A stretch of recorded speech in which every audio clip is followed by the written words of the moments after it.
Egunon, buenos días. Good morning, everyone.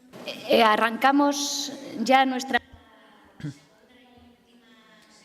Today we are going to begin with the last session of our conference on ending gender-based violence in academia. Today we have with us our dear Chilean delegation. We are very pleased to have them here. They've made a very long trip to be with us today. So without any further ado, we're going to start with the session on progress and challenges in eradicating gender violence and promoting substantive equality in higher education, the experience of Chilean legislation. We have with us Irene Martinez from the Deputy Secretariat of Higher Education, and Pinto, Executive Secretary for the National Council of Education, Erika Castillo, Director of Evaluation and Accreditation of the National Accreditation Commission in Chile, and Marisol Pamela Durán Santis, the Vice Chancellor of the Metropolitana Tecnológica University of the State of Chile. So I wish you a very productive and fruitful panel.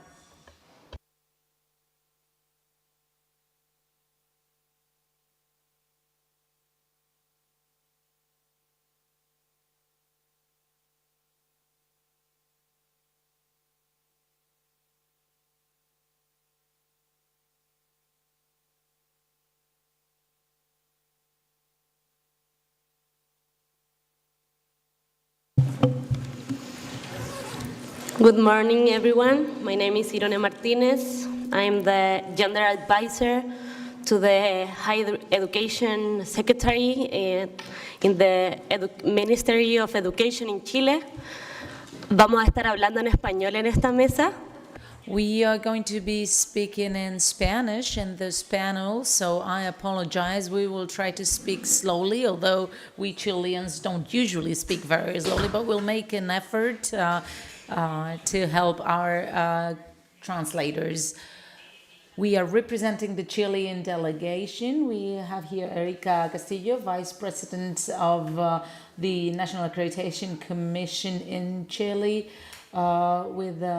together with another representative from the Accreditation Committee, representatives from the Ministry of Education, and the Vice Chancellor, Marisol Durán, who's the Vice Chancellor of the Metropolitan Technological University of the Chilean state. We are very happy to have been invited to this very important session and this space for collaboration from the Chilean government. We have to say that we're very pleased to collaborate once more with the Spanish government. We've collaborated permanently in different areas of work, especially higher education, and having the chance of continuing with this work and this important discussion to promote gender equality and substantial equality in higher education. It is a great honor for us to tell you about our experience and also to present you the challenges we have. We're going to tell you what we've been able to do collaboratively from the Gabriel Boric's government. We are committed with the feminist agenda and the gender-based agenda at all levels, including education. But this has been also a coordinated intersectorial project in the state of Chile. That's why it was important to show that this is a permanent and coordinated effort.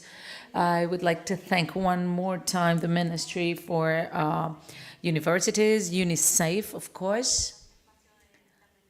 This has been a very important mutual learning space. I will start by telling you about the progress and the challenges in the field of legislation, and we will talk about the gender-based agenda in the higher education field. Then I will give the floor to my colleagues so that they can tell you more about the different actions that are being implemented in different places.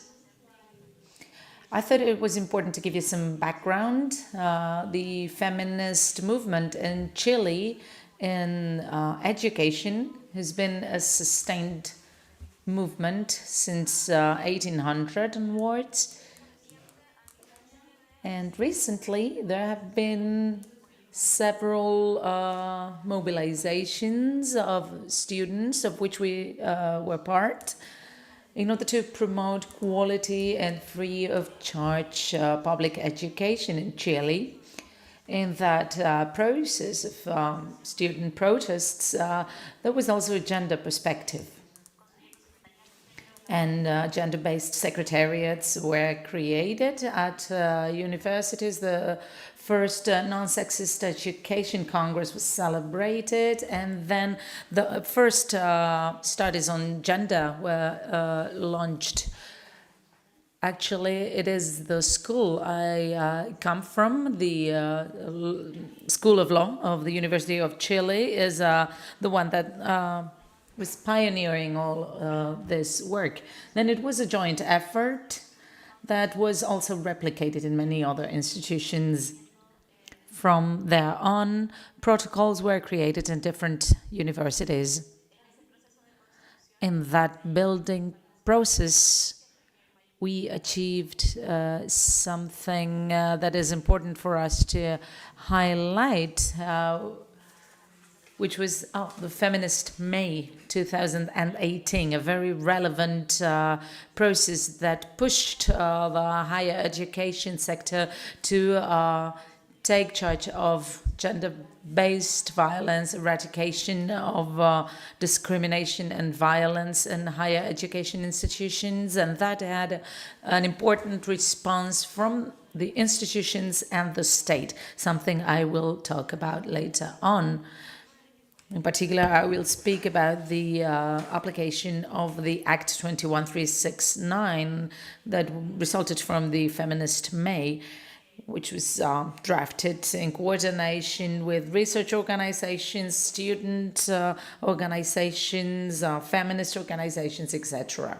So we have a national act, Act 21369, that regulates sexual harassment, violence, and discrimination based on gender and higher education. Yesterday, we were talking about framework legislations. We've had a framework legislation since 2021, and its goal is to promote comprehensive policies geared towards preventing, researching, sanctioning, and eradicating sexual harassment, gender-based violence and discrimination, and protecting and repairing the victims. The purpose is to establish safe environments free of sexual harassment and gender-based violence and discrimination for all the people in those communities. The goal was ambitious, and it set an important horizon for us as a state, a goal for us to achieve.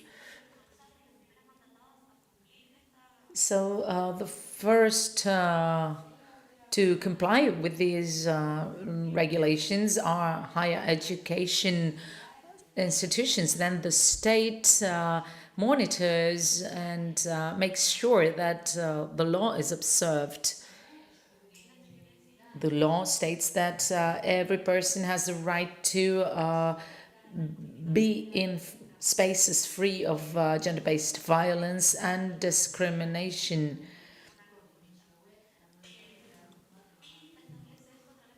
The law establishes this through two models: a prevention model that establishes the need for a diagnosis done by the institution itself. We've seen with UNISAFE how important it is to have data in order to build policies, and the Act actually requires that these data are built for a permanent monitoring. So this is a requirement from the law itself, from the Act.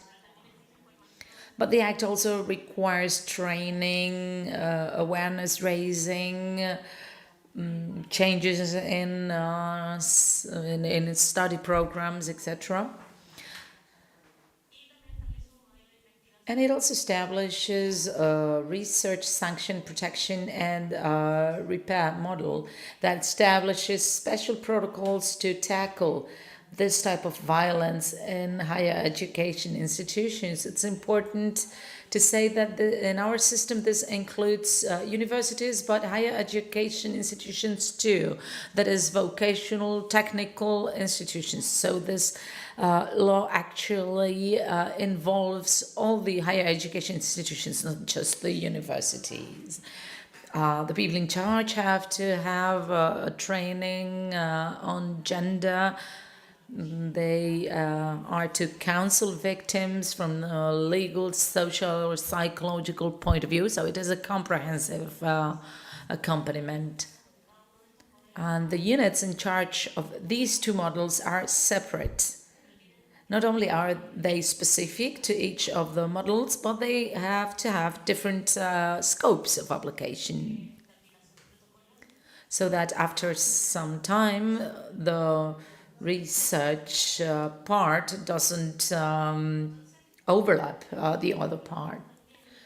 Another important thing is that the law requires that these comprehensive policies are implemented, assessed in a participatory way with the gender balance. Yesterday, one of the protocols presented by the Vice Chancellor of the Basque Country University, well, she said how important it is the fact that the protocol was built with the participation of all the different stakeholders. This is a requirement of the Chilean law, actually, and gender parity is also a requirement in the commissions that are working both for implementation and for research. The stakeholders are, of course, the higher education institutions, but also the national system for the assurance of quality in higher education through the higher education deputy secretariat, the different commissions, and the different agencies.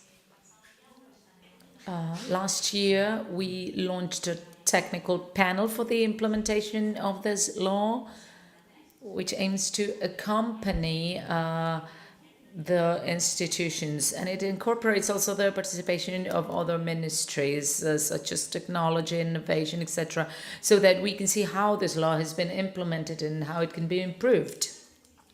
It is mandatory, the law, and it is mandatory so that the institutions are accredited, and the superintendent office is in charge of monitoring.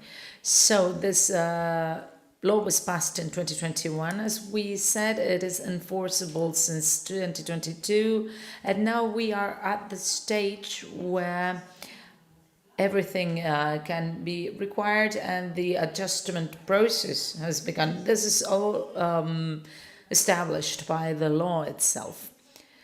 This is very relevant because we're in the middle of the implementation process, and for that we needed guidance in order to implement it. We published some guidelines from the technical panel on the implementation, and we are in the process of being trained and providing training. We already have a report from the superintendent office where we saw that there is a 95.4% of compliance when it comes to comprehensive policies. But as we were saying yesterday, sometimes what's in paper doesn't really show what reality is. So we really have to see how things are done and if any adjustments are needed. Here we have some data on violence. This is the 10th National Survey on Youth. It was done in 2022. And it shows that there are still high rates of violence. And the main place where this can be observed is precisely in education institutions. including physical and psychological violence. This is a cycle, a circle. The more we know about violence, the more it can be reported. So it's important that there is this correlation. To which extent violence is being prosecuted and to which extent the law is being applied. Yesterday we were talking about the intersectional perspective and a wider gender perspective. In the case of the LGBTIQA+ community, we have a survey that hasn't been published yet, so this is a preview for you. And we can see that there is a high percentage of institutions stating that no specific diagnosis has been done for the people belonging to this community. In comparison to last year, Chile improved by 20 points in the gender gap in the survey from the World Economic Forum, and this increase was due to the egalitarian participation in the different government agencies. This is something we are proud of, and it enables us to keep building policies. We have a modernization agenda with gender focus at the Education Ministry in Chile, with the idea of developing human development on an egalitarian basis. This is related to the application of the law. And here we have problems related to monitoring and assessment. This is something we discussed yesterday. We have the same problem over there. There is a perspective of co-responsibility and how higher education is linked to one of the most pressing challenges, which is building a national system for care. We also deal with the autonomy and the higher participation of women in some areas of knowledge, including technology or research. This is one of the challenges we are addressing, and we are very proud of our policy on women on science. We have certain quota for women wanting to pursue a career in science. This is a substantial democracy process, and this is a way we can contribute to society, in a society where hate is proliferating. Of course, resources are needed. This is something that was discussed yesterday too, and also an international collaboration in order to create an agenda and push gender equality in higher education, and also move forward in processes of research, including gender perspectives. So we are very happy to be here for this reason. Now I will hand the floor to my colleague, the Executive Secretary of the National Council of Education, Anneli Ramirez, who will tell us about the perspective of the Chilean state.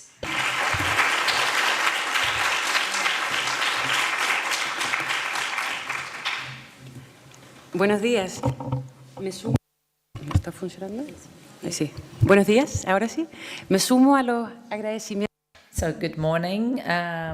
I joined Irune in her thanking for the invitation to participate and share experiences. We've learned a lot from the road you've walked, so thank you very much for the invitation. I hope that this learning doesn't stop here, given the challenges we have ahead.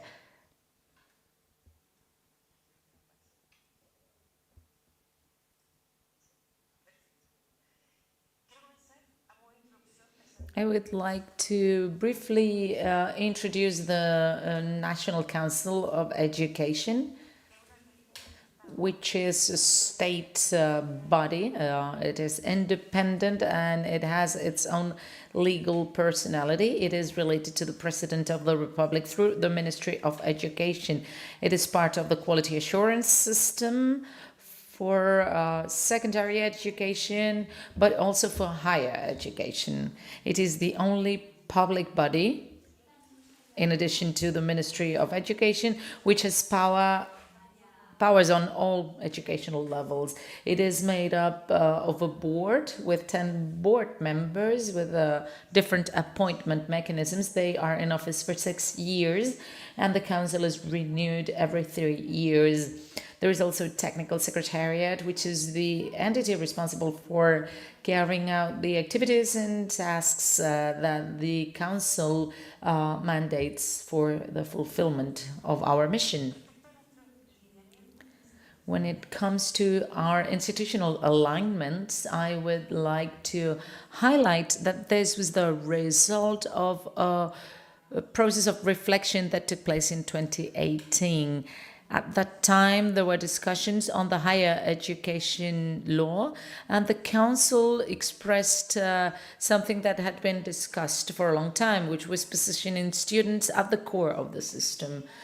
Therefore, our purpose is to make sure all students have a quality educational experience. The council has committed to gender equality as it is an inevitable component for quality education. So, our role is not strictly related to students. Our role is more indirect. And this is why we use the word orient in our vision. We orient institutions. Our role moves from a role of controlling and monitoring with a stress on regulations to a role that is more focused on promoting improvements and something that could be finally materialized in the collaboration with institutions. As I said before, we have different roles on the school level and on the higher education level. And we also contribute to public policies. Well, new institutions in Chile have to go through a process that takes at least 6 years, from 6 to 7 years, that is administered by the council. The council is also in charge of surveying state CFTs. This is also the result of a law from 2016. 15 new institutions were created in our country. They were gradually created and they represent only 3.5% of enrollments in technical degrees in higher education. We are also responsible for supervising institutions or studies or degrees that have not been accredited. We are also the agency for appealing these decisions. Now, to give you some context, this is the Chilean system. We have 19.8 million inhabitants, 51% women.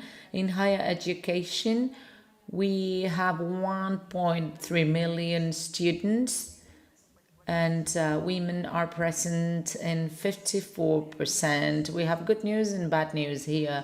There is significant progress in terms of access, but the distribution of gender in studies, well, the participation of women is lower in STEM studies, and it is higher in low retribution studies.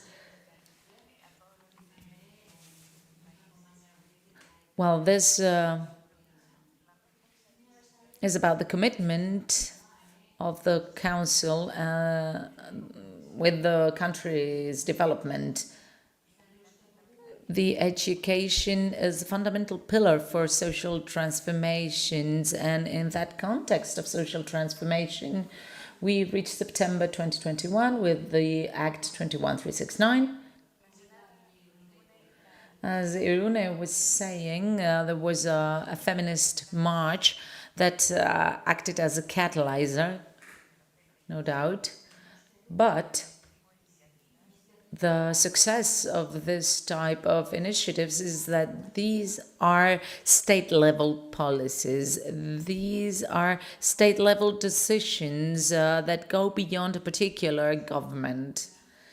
Here are some milestones. 150 years ago, women were first authorized to participate in higher education, and this is a recognition to the first professionals who had to overcome many obstacles.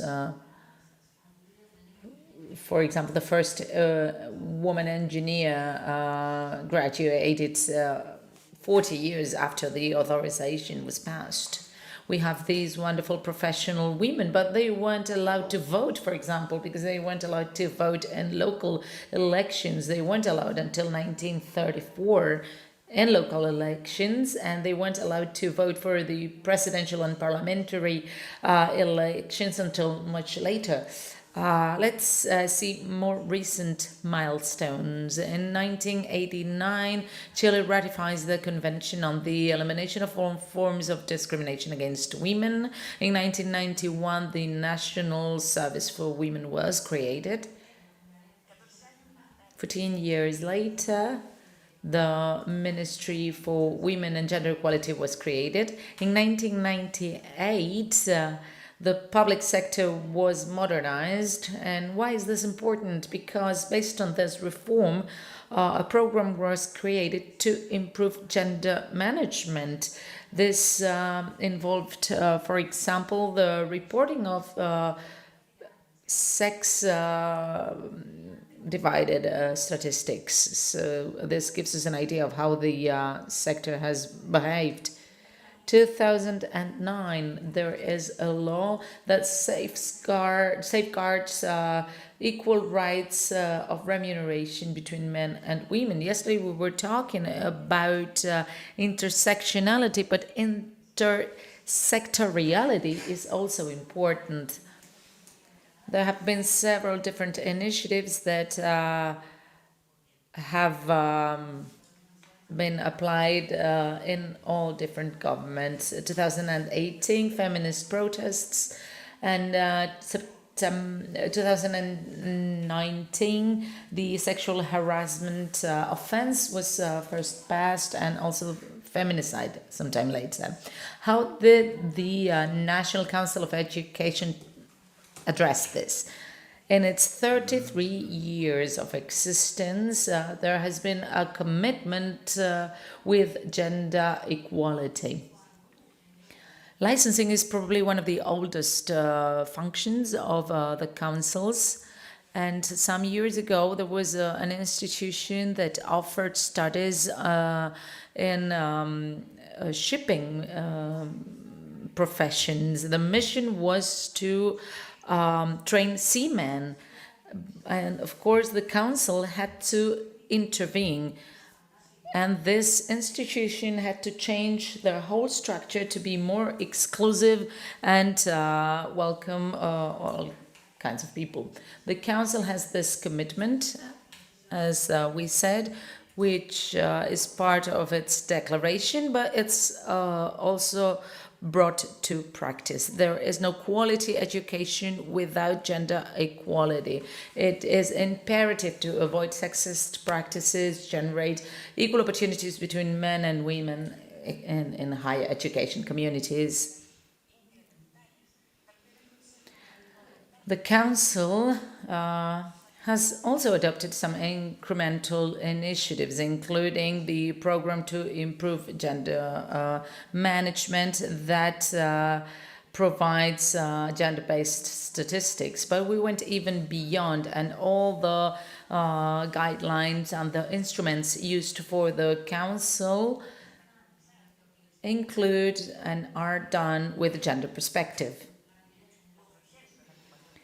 Another example, for example, is the call for research. The council supports the generation of knowledge, and it includes a gender clause.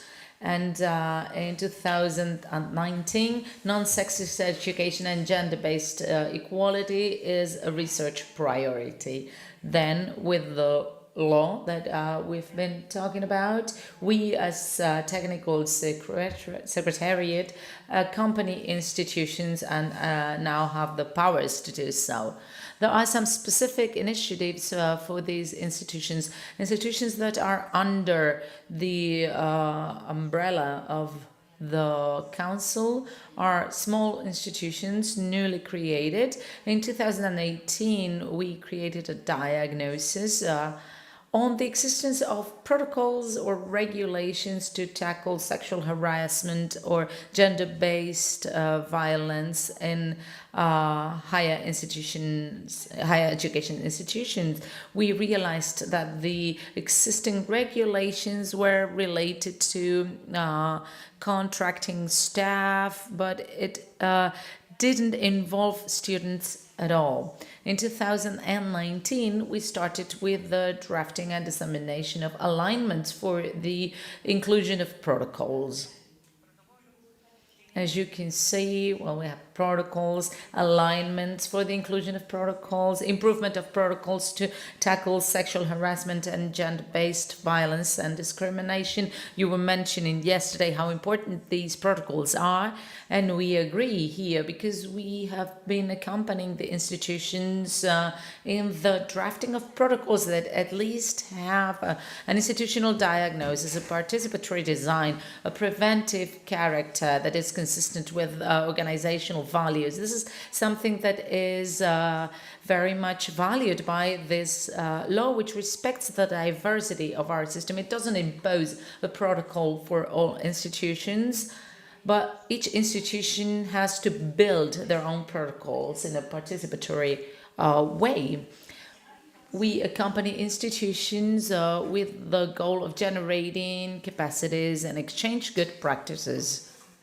That is our mission through orientating questions. The Council is not prescriptive. Colaborativo y coordinado entre los organismos que integran el Sistema Nacional de Aseguramiento de la Calidad es un esfuerzo intersectorial. Participa también el Ministerio de la Mujer y Equidad de Género, el Ministerio de Ciencia, y ojalá podamos sumar a otros sectores como el sector productivo, el sector del trabajo. Y hemos intentado dar una respuesta articulada de Estado que respalde a las comunidades educativas en el proceso de instalación de políticas integrales. Desafíos. Tenemos que fortalecer las acciones de evaluación y monitoreo de los avances en la implementación. Tenemos, y lo mencionaba Irune, un análisis más bien cuantitativo, pero ahora necesitamos ir a ver la calidad de esos desarrollos, cómo ha impactado y finalmente. Those developments and how they've impacted the well-being of students and the coexistence within institutions. We have to progress not only at the sanction level, but we have to permanently evaluate the integrated policy, and we have to persevere incrementally with state initiatives and hopefully exponentially. We can't wait. The pandemic made us step back. According to the World Economic Forum, of approximately 133 years. So therefore, what we've got to do is to speed things up. Thank you very much.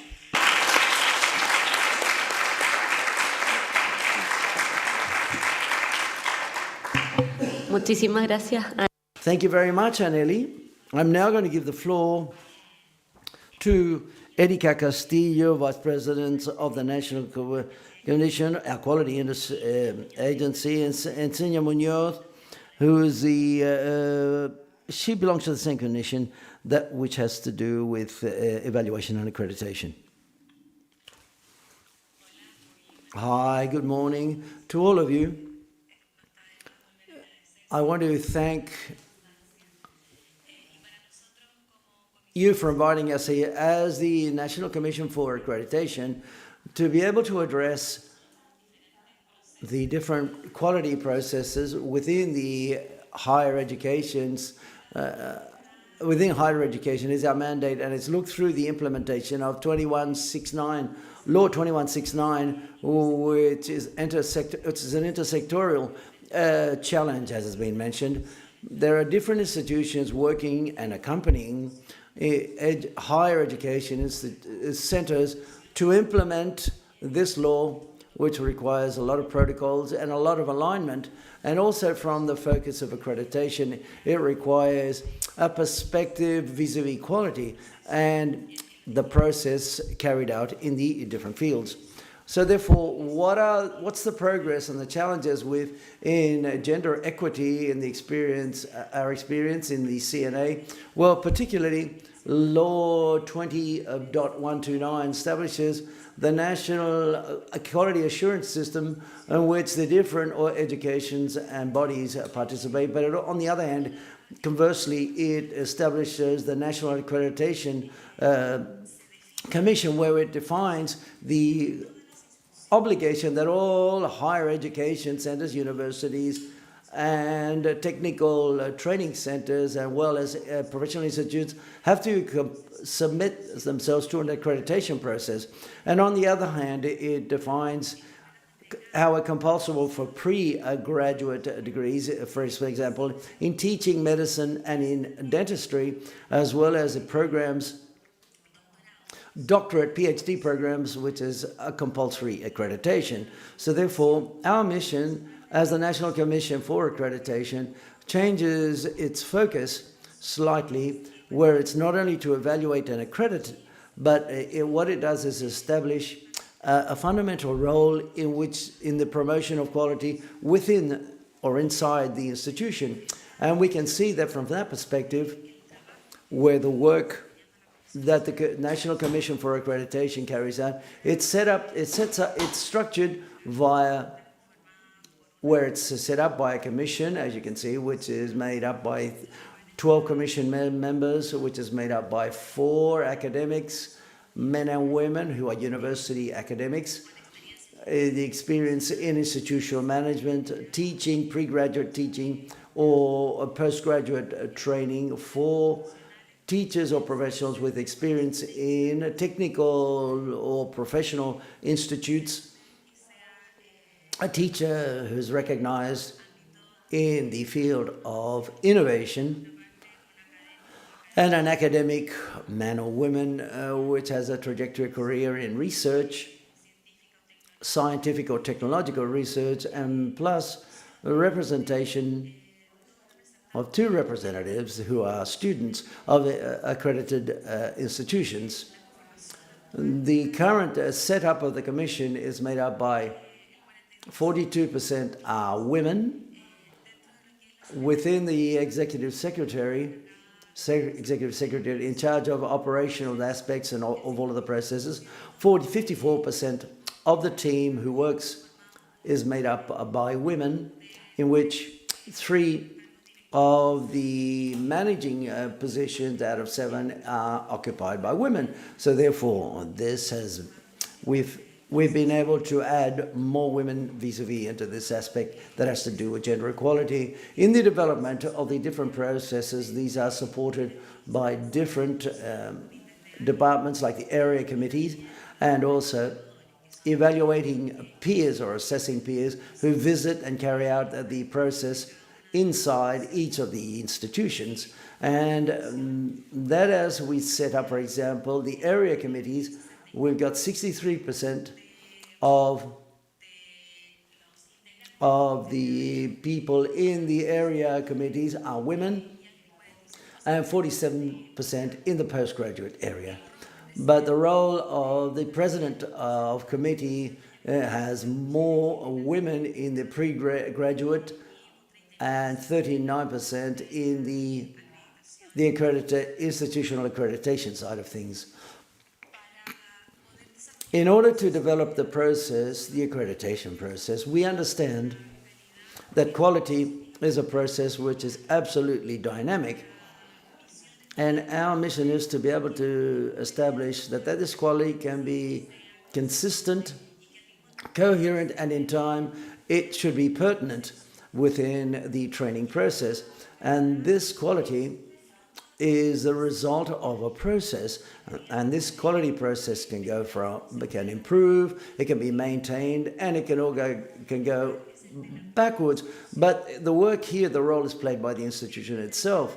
When the law 21369 law came into force, which was in September 2022, as the National Commission for Accreditation, what we carried out 12 institutional accreditations. This year, we've carried out 29, which gives us a total of 41 institutions of higher education that have adopted an integrating policy vis-a-vis this law. But the National Commission for Accreditation is not the mandate to be able to establish whether they meet these obligations to adopt the integrated policy.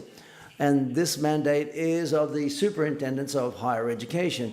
So therefore, we, as a commission, through the implementation of the new criteria and standards that entered into force as of the 1st of October this year, we've defined 5 dimensions, and where dimension 2, which is that of strategic management and institutional resources, we've defined a special criterion. And this criterion is related to the management of coexistence, gender equity, diversity, and inclusion. So therefore, from our role is going to be to establish an evaluation process focusing specifically on the management of coexistence, understood as the situation, base situations, so that we can develop a quality training process, and which goes beyond gender-based violence.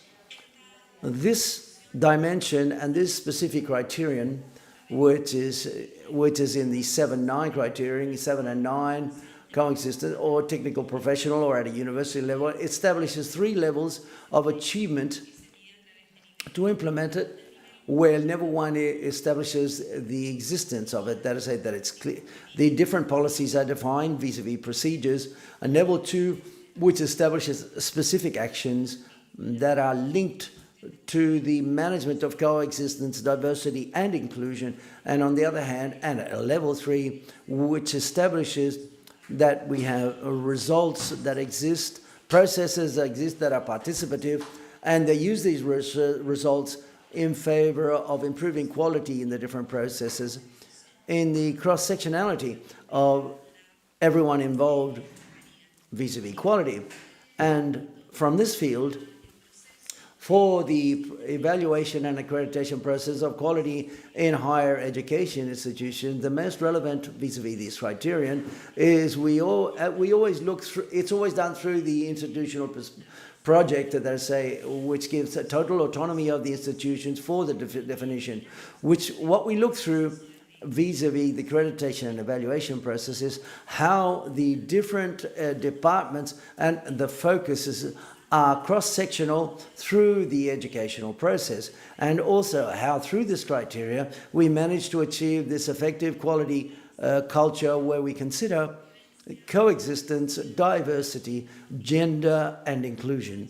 What are the most relevant focuses of this process? We want to favor spaces that are safe and secure, free of sexual harassment, violence, and discrimination, and also the evaluation that these spaces are participative, that we promote reflection in the educational community, also promoting equity and inclusion in all of the areas of work of the institution, and also for there to be quality assurance mechanisms which have to do with their own self-regulatory processes. Okay, let's see if I can summarize in order to tell you what we have seen from the point of view of quality in higher education is to consider the law of violence in higher education as the foundation of the development process. That is why we receive in each accreditation processes of centers, which is called accreditation of a center, a report from the education superintendents, which shows that the institution meets the regulation. If superintendents tell us that it's not accredited, that's how powerful that the approach of the law has. From the quality standpoint, it's minimum to think of it, because as a safe environment and coexistence and respect and the right of all of the people who live in that atmosphere, training and research level, the institution can do with the criteria which has just been explained by my colleague, of developing implementation policies in the ongoing process of policies, so as for the cross-sectionality of gender cross-sectionality, for example.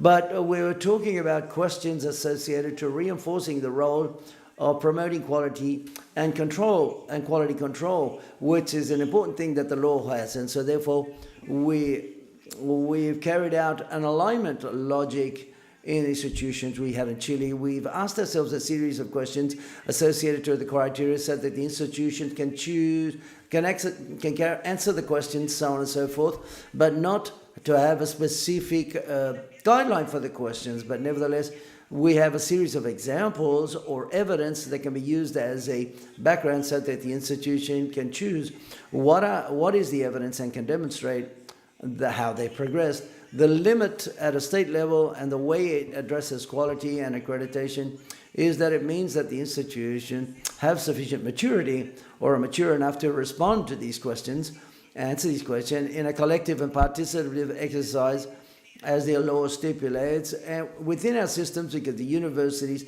this can work more or less well, but with different levels, depending the discipline, academic world, and the quality process, it always maintains a certain dialogue. But the smaller institutions, like the technical training centers, that don't have this power, for example, the work for them to do is much more difficult. How have we advanced?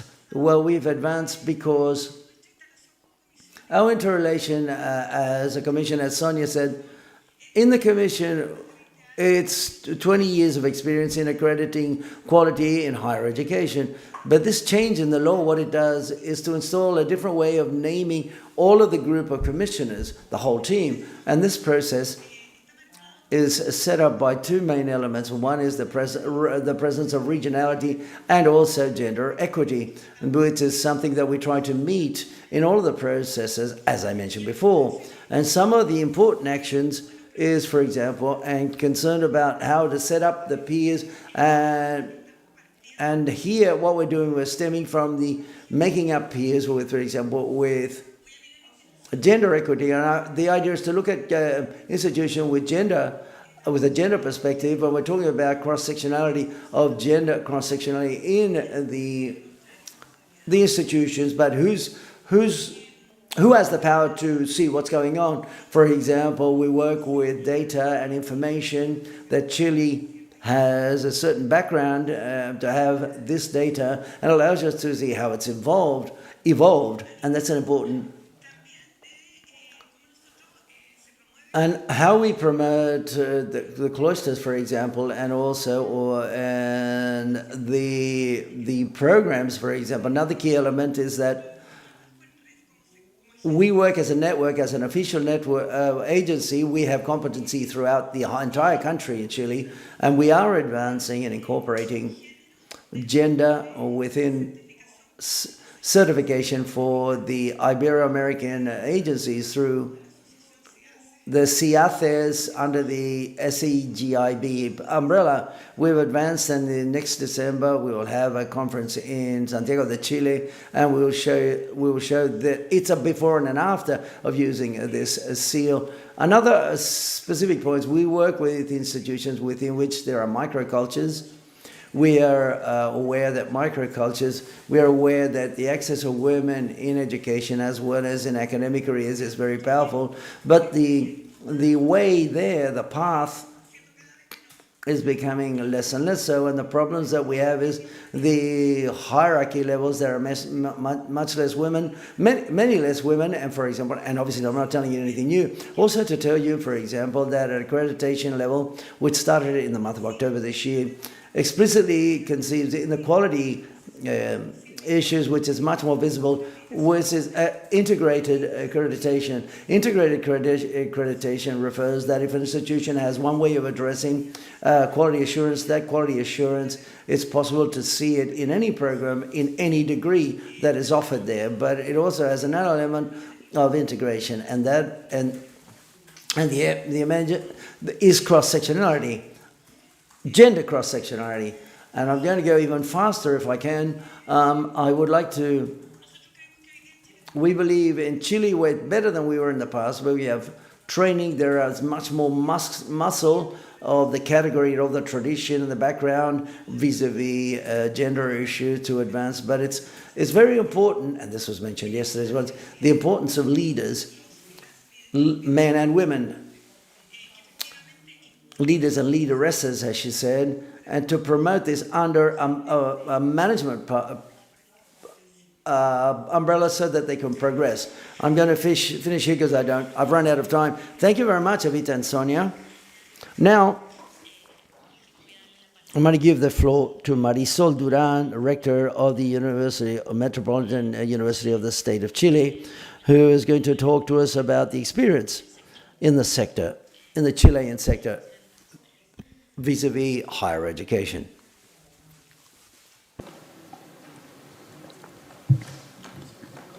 Hello? Ahí sí.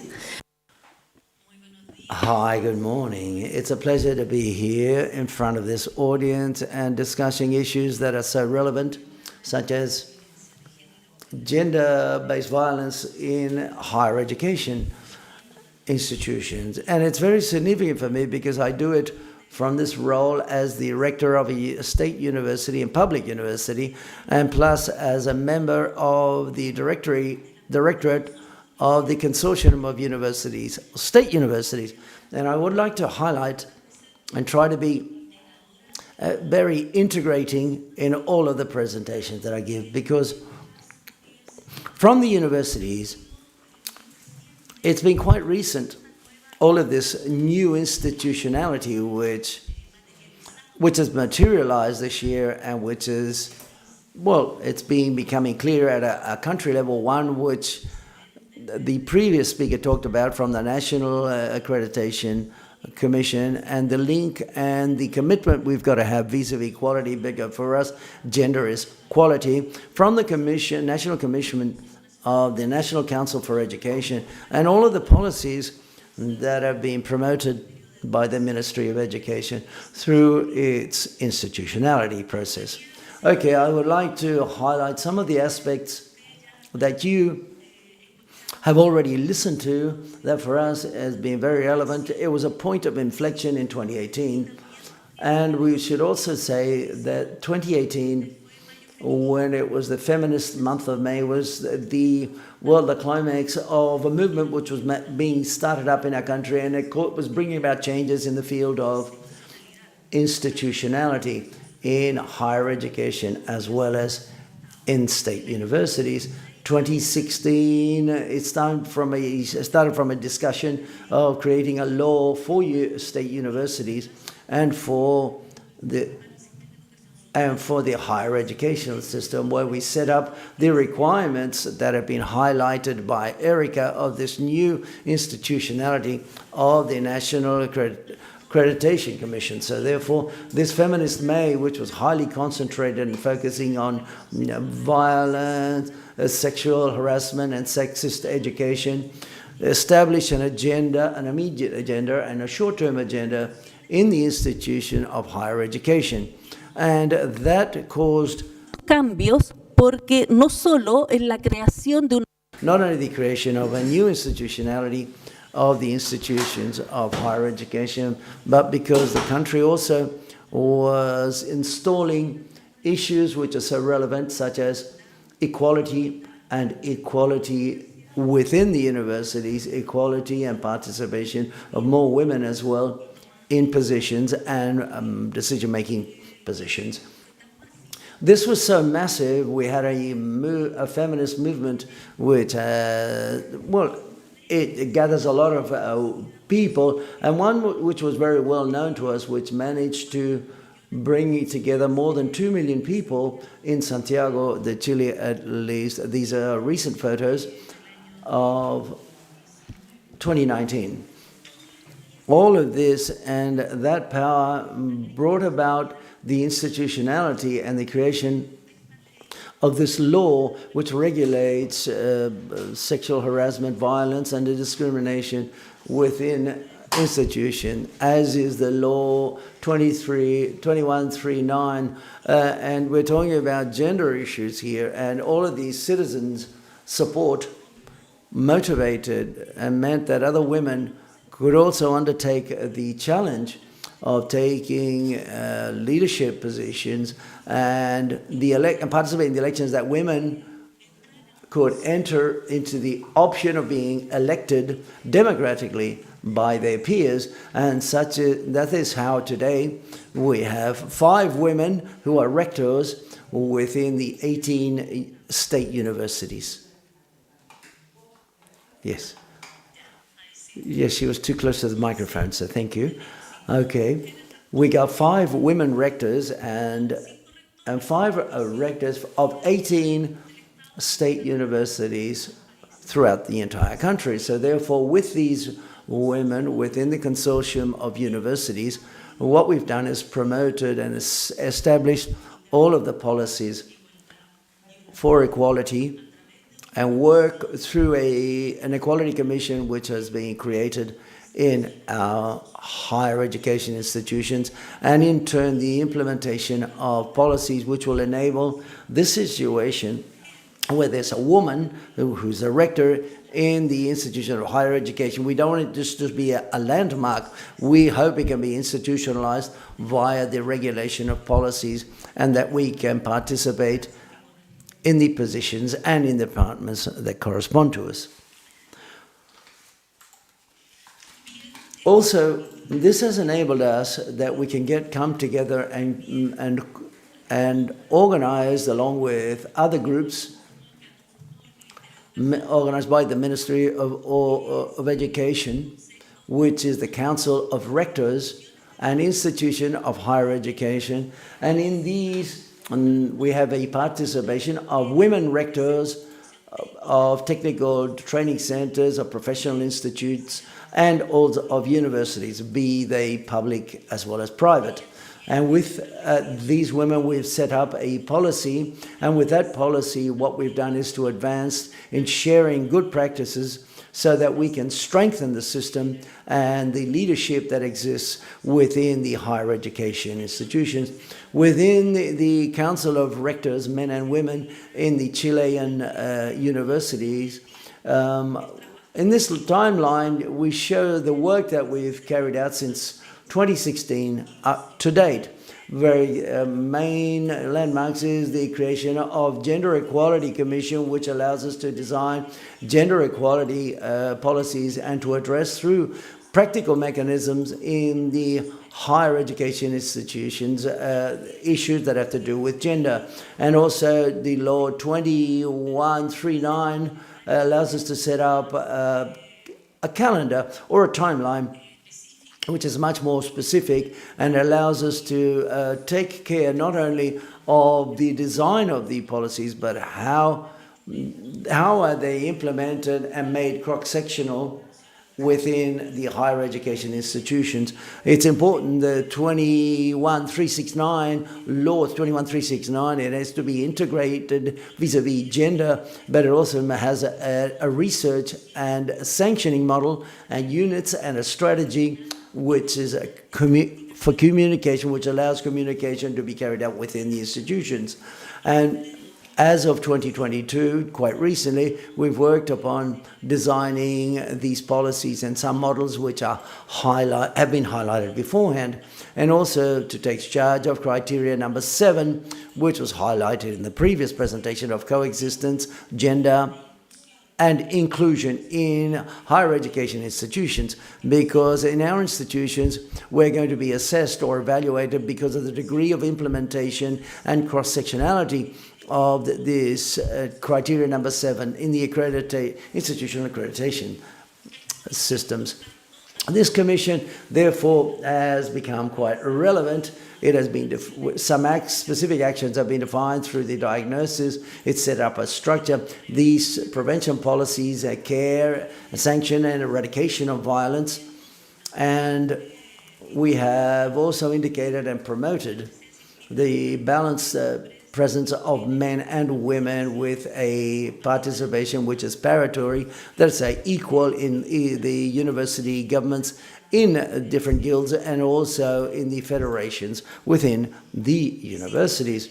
We carried out a survey to see how we advanced in the institutions that advanced after the obligation of implementing this law, and we can say that 100% of the university institutions have an integrated policy against sexual harassment and gender-based discrimination and violence.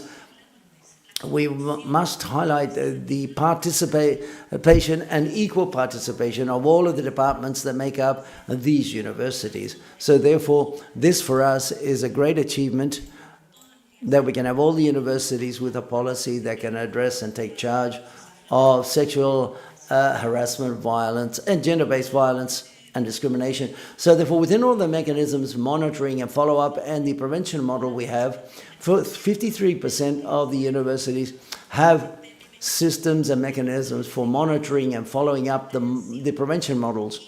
And when we see at an evaluation, only 27% allows it to have early corrective actions and alerts, for example. We are still installing this in we promoted the law in 2021, 2022, the universities, from this know-how and the work that the quality commissions had, were able to quickly implement this into the institution. So therefore, this is a work still underway. Then, this law establishes that we have a research and sanctioning model, and the monitoring and follow-up models. We've got that 67% of the universities also have these mechanisms of monitoring and follow-up of the research, sanction, protection, and these therefore plays a strategic role of setting up this Gender Equality Commission, which is set up with links with the institutions that are forming part of the system in the higher education, science, technology, knowledge and innovation, superintendents, the Ministry for Labour, and the National Commission for Accreditation. We have challenges of the Commission, which is cross-sectionality of the gender perspective in the training processes. Nowadays, our interest is not only for it to be declared or stated, but we can be cross-sectional in all of the study programs. Here we have this social co-responsibility and care, and our interest is to work and support so that this can be a legal framework that obliges and is compulsory, and we can set up this regulation. Tengo poco tiempo. I know that I don't have much time left, so I'll be quicker. I'm going to give you some data about the composition of the staff in my institution. It was funny to hear yesterday the colleague from the University of Dublin. She said that the university is predominantly male. In particular, the staff in the academic hierarchy. As you have said, it is difficult to make headway in the different hierarchies.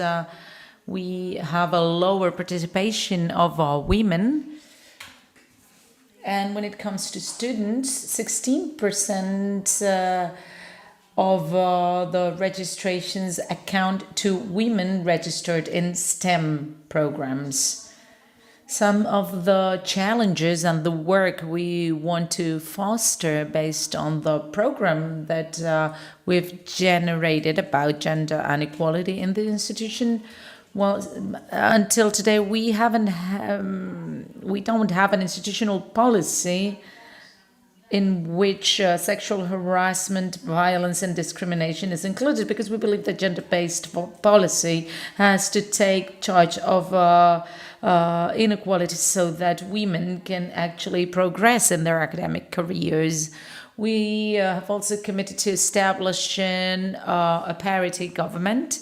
This is very important for strengthening leadership, and that it's not just an isolated case to have one woman rector. We hope that we can consolidate more women in these positions.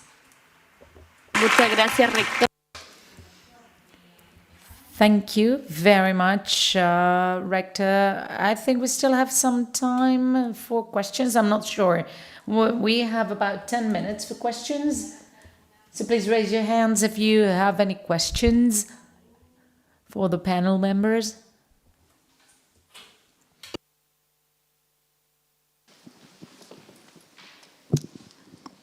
Muchas gracias y tienen toda mi... Thank you very much. You have my full admiration for the work you've done. Where do you find resistance? Where do you find the pushback against all your work? Thank you. We are going to take 3 questions and then we can answer them if you agree. Good morning. Thank you very much for your presentations. Very interesting. It's very interesting to see what you are implementing.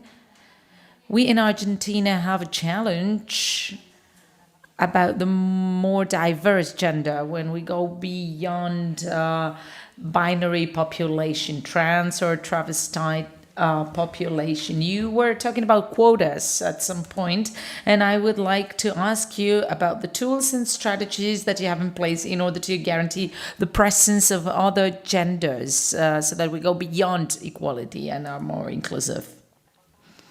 Yeah, we take one more question. Good morning, George from Portugal. Thank you very much for your presentations. They were very interesting. Your example has been great. I have a question for you.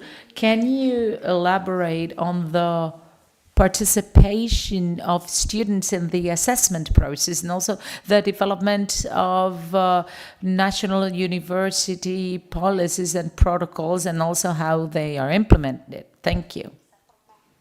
Well, maybe we can take one last question.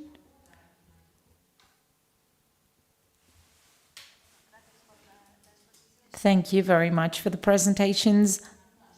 I have a question.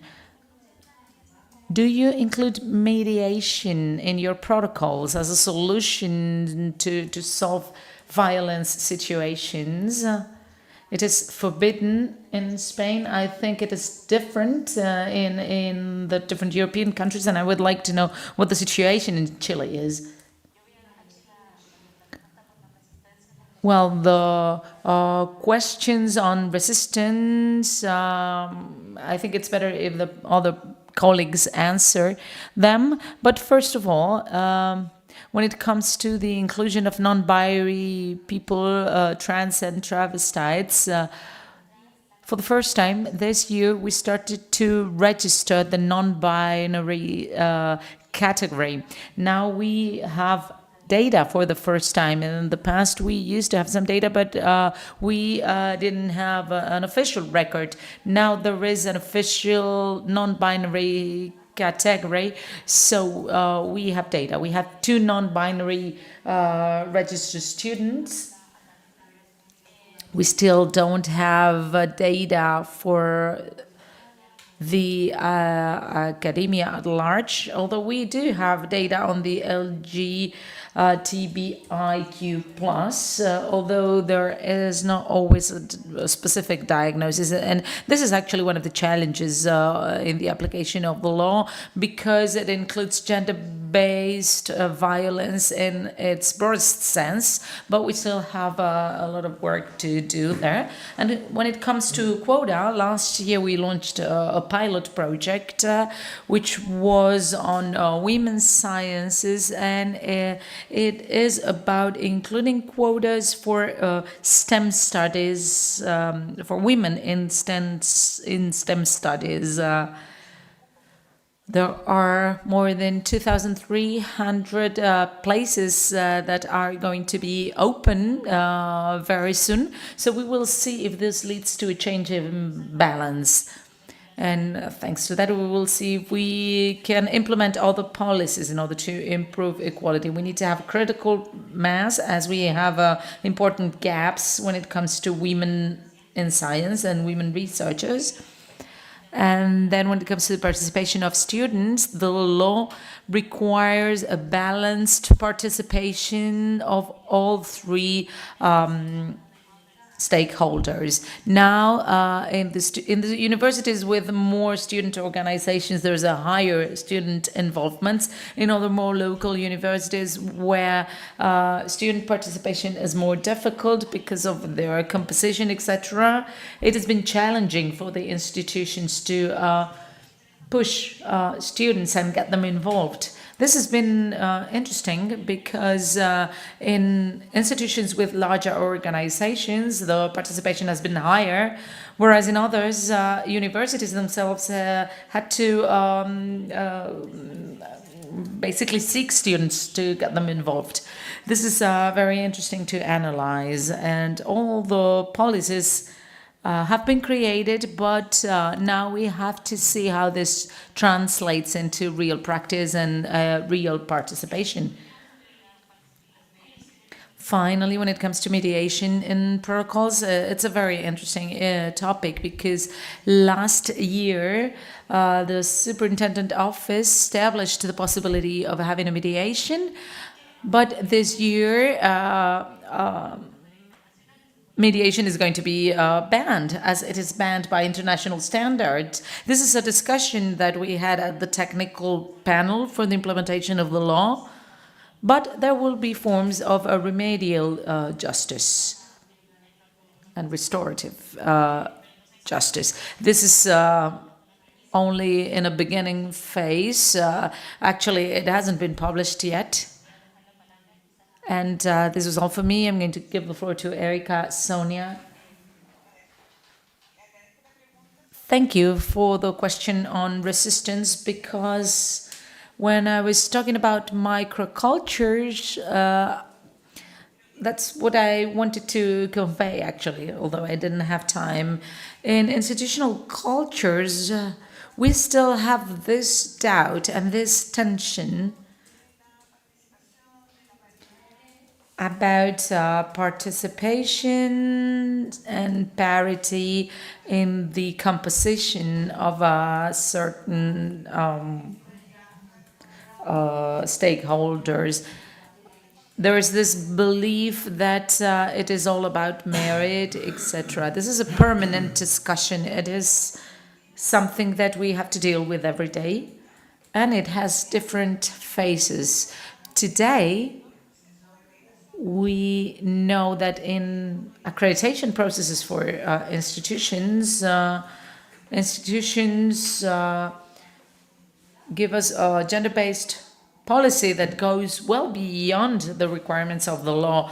But when one digs a little bit more into the processes, one finds that there are resistances. These courses may be politically correct, but in reality, we need to see how things are done. And that is something permanent. Another important challenge from the quality perspective is the relationship between the processes of quality in the institutions and the areas of knowledge, because there is a disengagement rather than a complement, an engagement. So we are concerned about integrality. We are so concerned that the categories that are considered as quality relevant elements for exercising a profession, etc., those elements are to be transferred to the quality mechanisms. And here we are very aware that we have work to do. When it comes to students' participation, well, quality processes in Chile, since they started, they promote participation and they foster the participation of students. This is actually one of the most important elements, and there is a strong contradiction between the students' perception and what reality is. So this is something that is very concerning, actually. Anneli, and finally, Rector.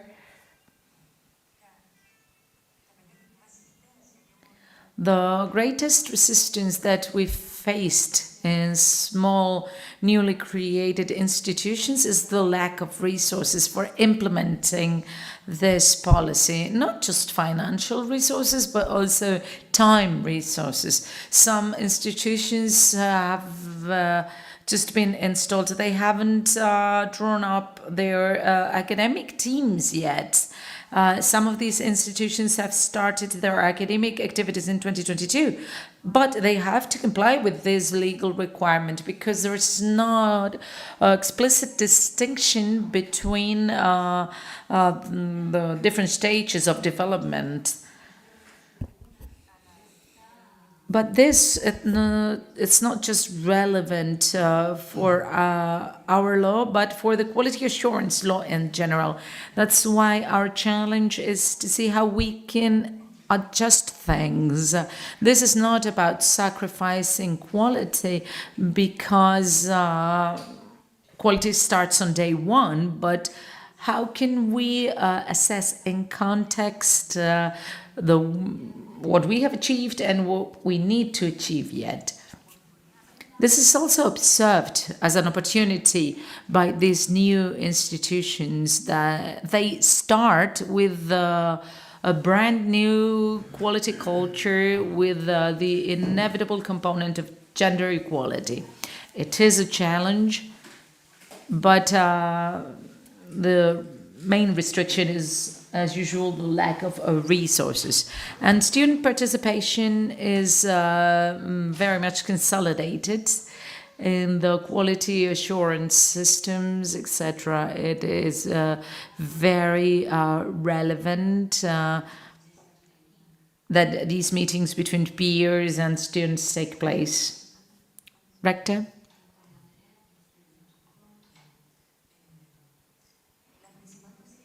Well, the main resistance is the organizational culture.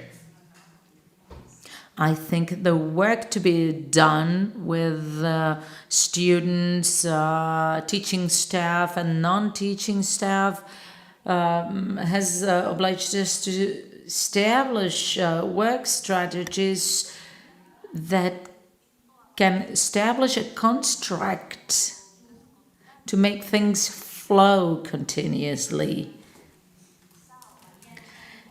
If there is a tier that is not seen or is considered to be invisible, then there is more resistance. The policies that we have implemented is with the staff, with the incorporation of non-sexist language. We are being asked to introduce new methodologies to work with people with different capabilities because they can see that in classrooms, groups are very heterogeneous, and we believe that participation with parity and participation of all three stakeholders is fundamental in order to guarantee a good development of this policy. When it comes to student participation, we do have student organizations, and the goal is to strengthen those organizations so that we can generate all together a work that can really permeate, so that this can be seen in the actions that they are developing jointly. This is fundamental, and our youth in the university field are very active. When it comes to protocols, I have to underline that protocols started before 2018, but how those protocols were generated before 2018 and after the law, that was just a matter of abiding with the law. It was just a protocol for red tape purposes. But now, universities have developed a participatory exercise where everyone has a say from their different tiers. This has been very relevant and has generated new challenges for these offices that we used to have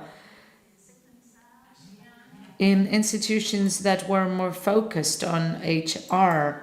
Now, all these sanction measures or research measures are within a special unit that was created ad hoc to tackle issues of gender violence, sexual harassment, and others. We have a lawyer who's been hired for that.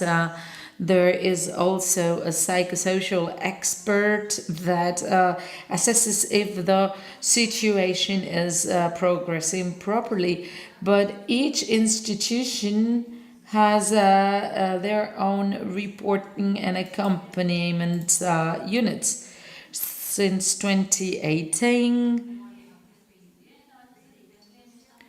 many reports have been filed reporting on many institutions, and well, they saw that there were institutions that could actually channel all this. There was huge rejection in the beginning because in the academia there was this pushback. Why this? We haven't done anything wrong, etc. But here it's important to take this as an opportunity to solve things and have a much more amicable living together, promoting a much more appropriate environment for academic development. Well, to close, I would say that there was a resistance that was mentioned yesterday, the elephant in the room. Well, the good thing is that we didn't have any complaints. And the other thing is the proliferation of hate discourses or positions against progress of gender equality. So against these hate speeches, we have a good basis to continue making headway. But that is definitely one of the greatest resistances. We would like to thank you one more time for the invitation and for providing this space for dialogue, for sharing the Chilean experience and also hearing from your experience. There is a coffee break now upstairs after this panel, and then we will reconvene here for the fourth and final session. So thank you very much.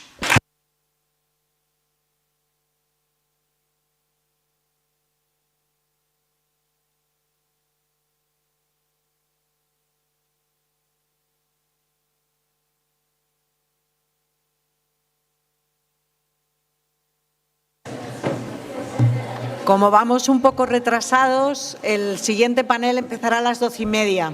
As we are going in a little bit of delay, the next panel will start at 12:30 instead of 12:15 as it was programmed. Thank you.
Good afternoon, everybody. Welcome to this last panel session on the recommendations for the institutions and organizations. My name is Anne-Laure Humbert. I am going to be moderating this session.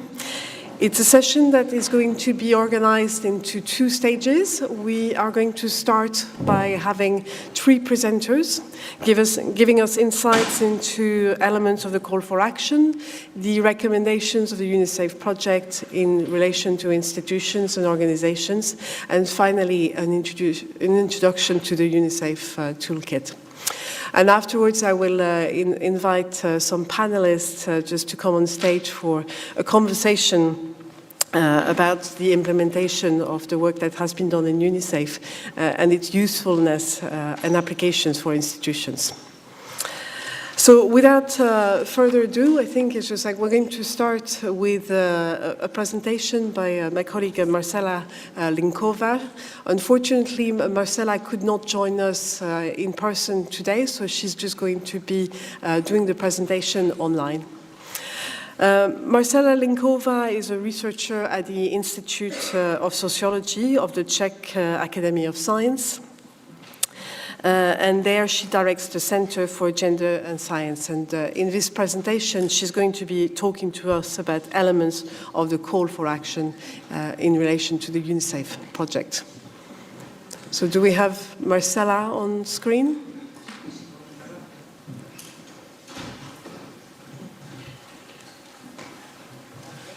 I'm here. Yes. Okay, so, hello, Marcela. Hello. Good afternoon, everyone. And I'm really sorry that I could not join the conference on site in Bilbao due to my commitments here yesterday, which did not allow me to travel. But I will now start the presentation. Hopefully there won't be any technical glitches. So let me start by sharing.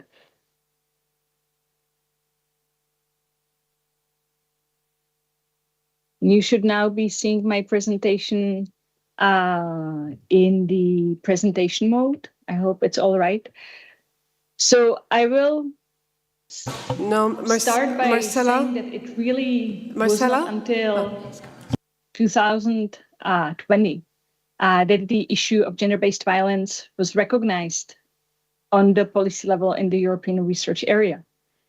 Now, the European research area was launched in 2000, and in 2012, gender equality became one of the priorities.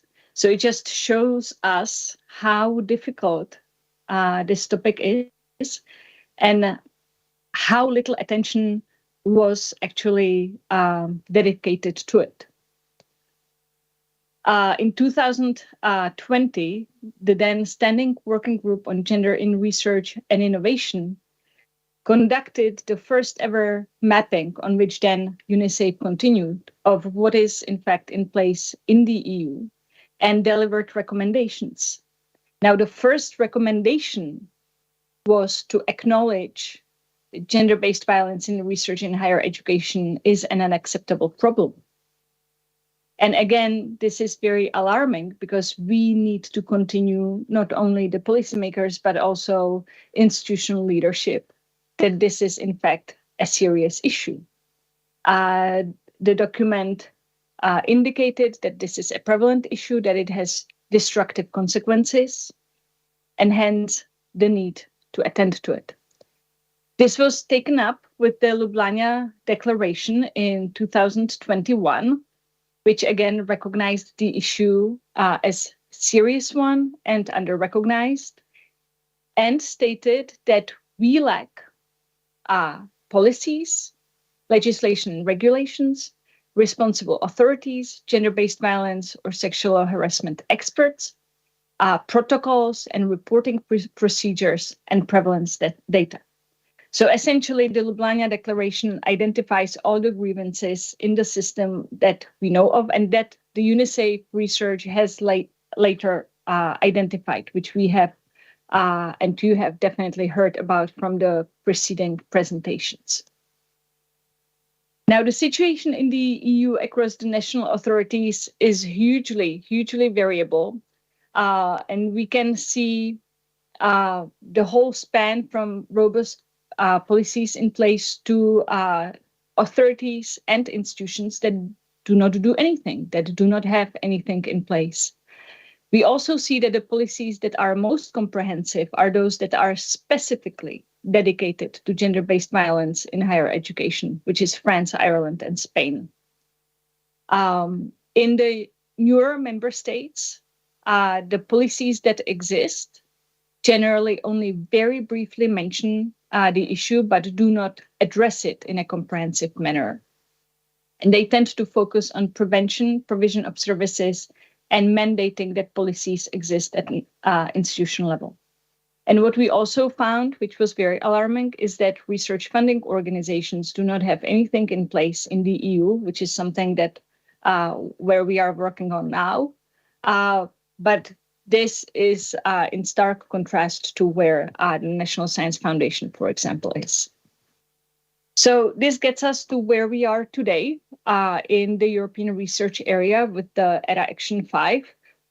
The Czech Presidency Conference launched ERA Action 5 last year in November with a conference titled Ending Gender-Based Violence in Academia, which was organized under the auspices of the Czech Ministry of Education.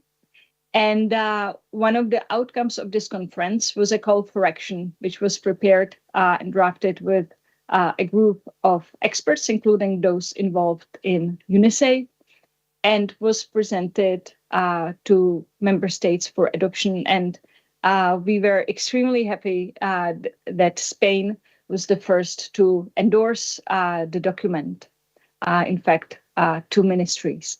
And so the call for action calls for the need to pay attention to implementation of policies, proper resourcing, accountability of leadership, institutional procedures and protocols, monitoring and evaluation. It places stress on intersectionality as something that needs to be part and parcel of the policies that are developed and the approaches. It's also linked, and it links the issue of gender-based violence to principles of academic quality, meritocracy, research integrity, and academic freedom. And it also recognizes the interlinked nature in the entire research and innovation ecosystem and role of all the actors in developing appropriate action to prevent and protect. This ties, for example, back to the research funding organizations that have such huge impact on research careers. But at the moment, their role with respect to this issue is not addressed in any manner. Another evolution in the implementation of ERA Action 5 was the formation of the ERA Forum subgroup in March of this year. And currently, the ERA Forum subgroup has a task force addressing gender-based violence. And the resulting goal that we are working on in the ERA Forum subgroup is to deliver an EU baseline in the format of Zero Tolerance Code of Conduct or otherwise in line with the adopted policy. So the ambition here is to agree on a comprehensive basis that researchers in the EU will be able to rely on for their own protection at the institutional level. And our aim is to have this document ready by spring next year and adopted at the EU policy level. So we are, for the first time, in a position where the issue is really garnering attention at the policy level and the institutional level. And we have ways how to maintain the momentum. For example, in the Gender Action Plus project, which I coordinate, we have 2 communities of practice, policymakers in national authorities and research funding organizations. And so here, this is precisely what we're doing, developing the common language, because it's not universal that we use the term gender-based violence or have a joint understanding of the violence that occurs as based in gender. We want to advance policy dialogue, build capacities among the various stakeholders so that they can address this issue properly. We also pay attention to it's interinstitutional learning and exchange.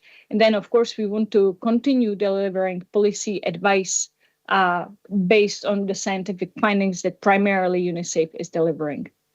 And with this, we really need to start looking toward the next framework program, because what we have seen is that the gender equality plans are having impact in the national and institutional environment. So the mandatory gender equality plan as an eligibility criterion in Horizon Europe is forcing institutions to act.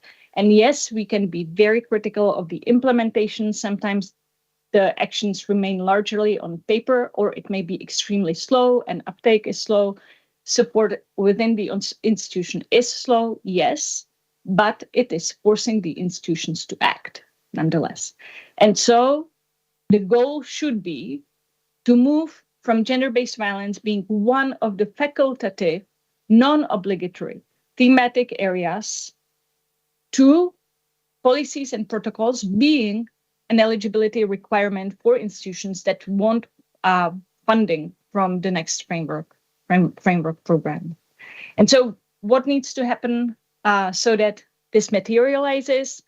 One thing is that the information sharing is really vital as we go into the negotiations, the policy negotiations for the upcoming period. We need to cooperate and mobilize and be ready to mobilize at fairly short notice. And we need to continue the pressure at all levels and across all the different stakeholders, including the students' initiatives, which in many countries are playing a really vital role in advancing the agenda at the institutional level, but also influencing the policy discourse at the national level towards the national authorities. So with this, I will finish my presentation, and thank you very much.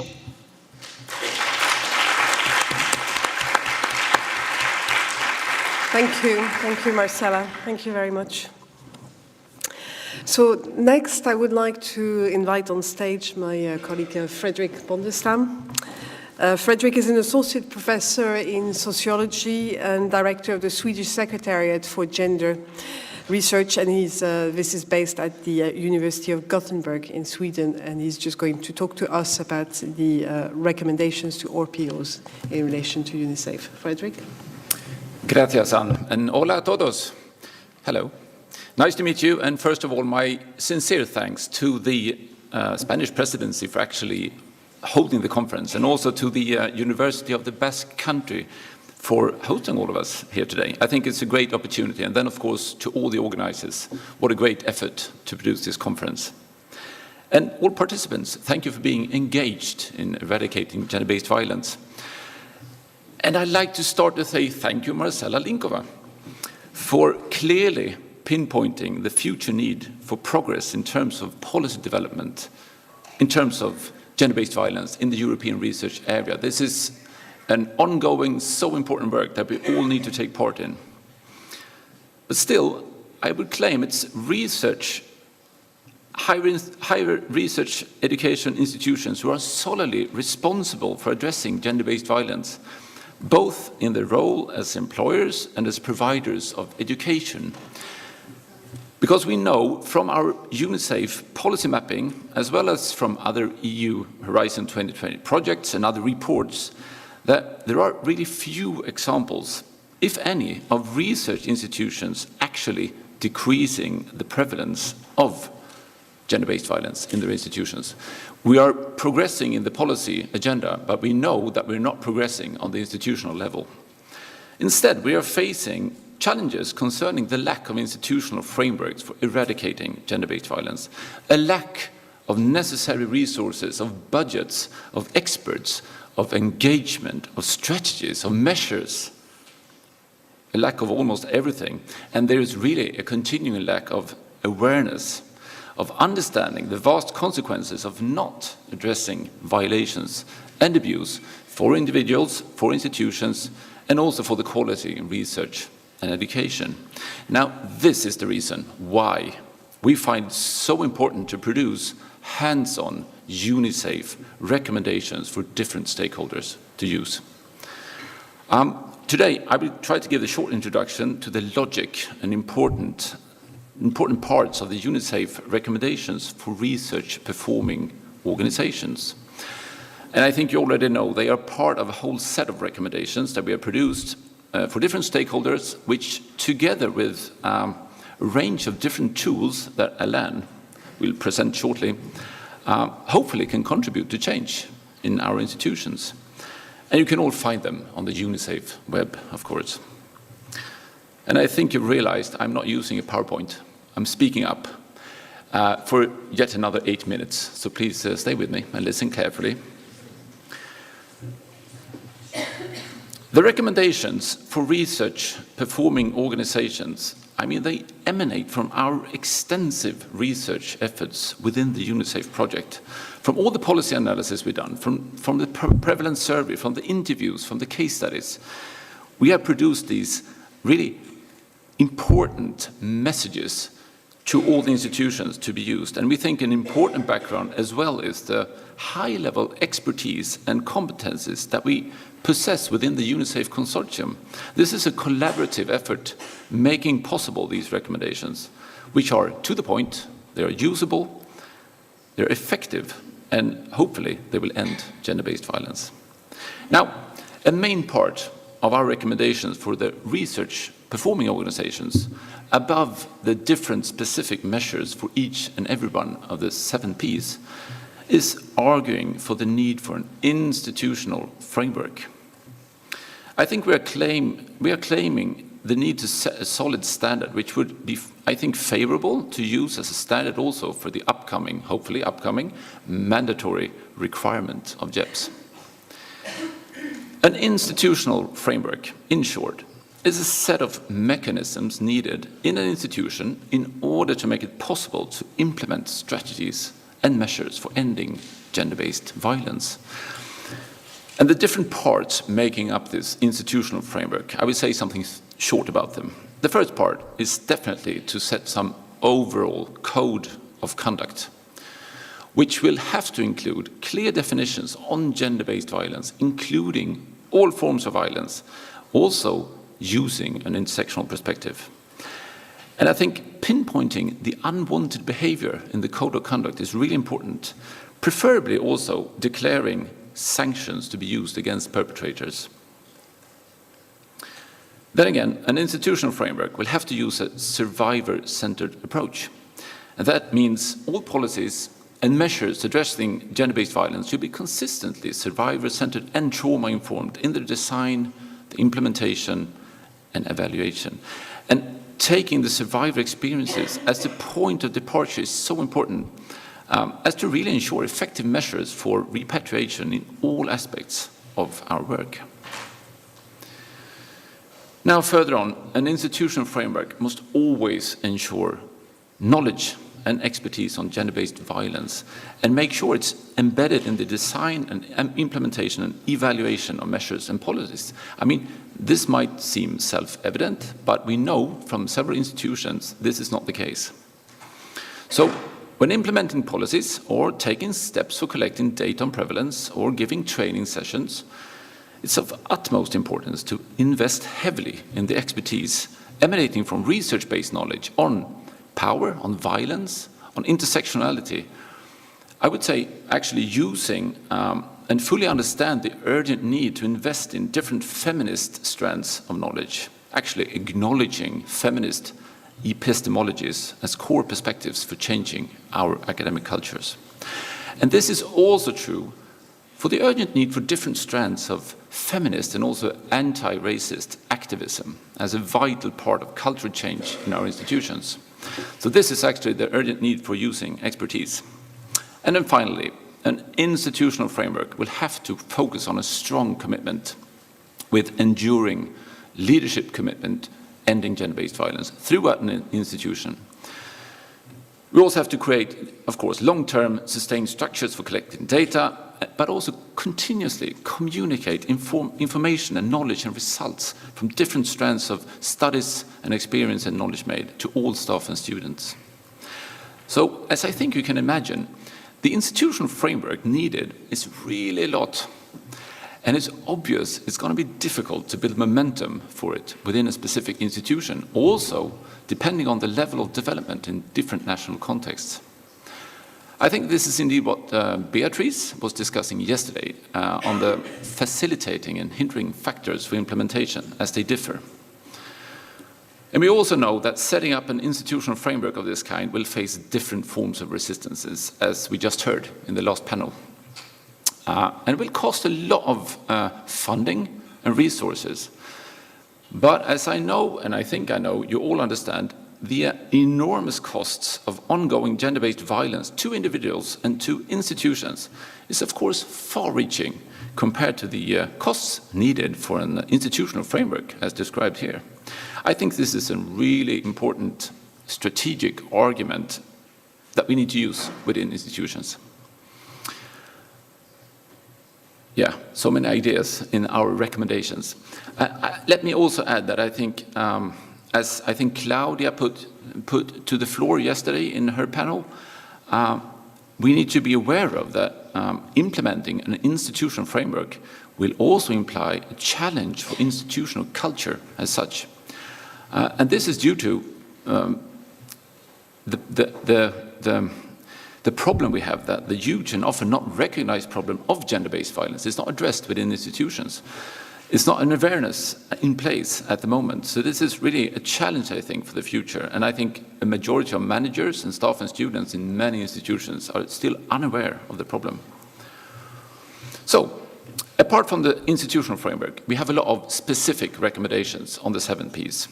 Some of these recommendations are quite well known since long, I think, in terms of collecting survey and administrative data on on prevalence, but also promoting changing attitudes through training and so forth. But what I find especially relevant in our recommendations is the way they stress the importance of establishing solid, expert-based, survivor-centered support structures. This has been an ongoing, I think, challenge in many institutions that we're not fulfilling this need at this stage. And also, we need strong partnerships with organizations, with staff and student associations, with expert groups and activists, or else we will face a work in isolation. We will be left alone trying to implement this work, just as I think Yvonne Galligan put it yesterday in her speech in the last panel discussion. I think I'm running out of time. Thank you, Anne. Okay, let me wrap it up. I think, Sophia, you put it greatly when you started out the conference yesterday. We are in a situation with organizations built on asymmetric power relations. There are multiple hierarchical dependencies. We have hyper-competition among researchers. We have destructive and hegemonic masculinities all over the place. And at the same time, our organizations are just, mainly offering short-term, insecure employments. This is a toxic situation. And to put it bluntly, I think our recommendations, they will not in themselves be enough. They can only come into full function when simultaneous structural and institutional change is promoted, and it has to target all aspects of academic cultures and processes enabling perpetrators of gender-based violence. Thank you.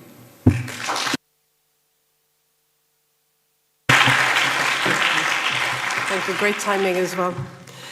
Next, we have Alain Denis, who is the Managing Director of Yellow Window, and he's going to talk to us about the development of the toolkit.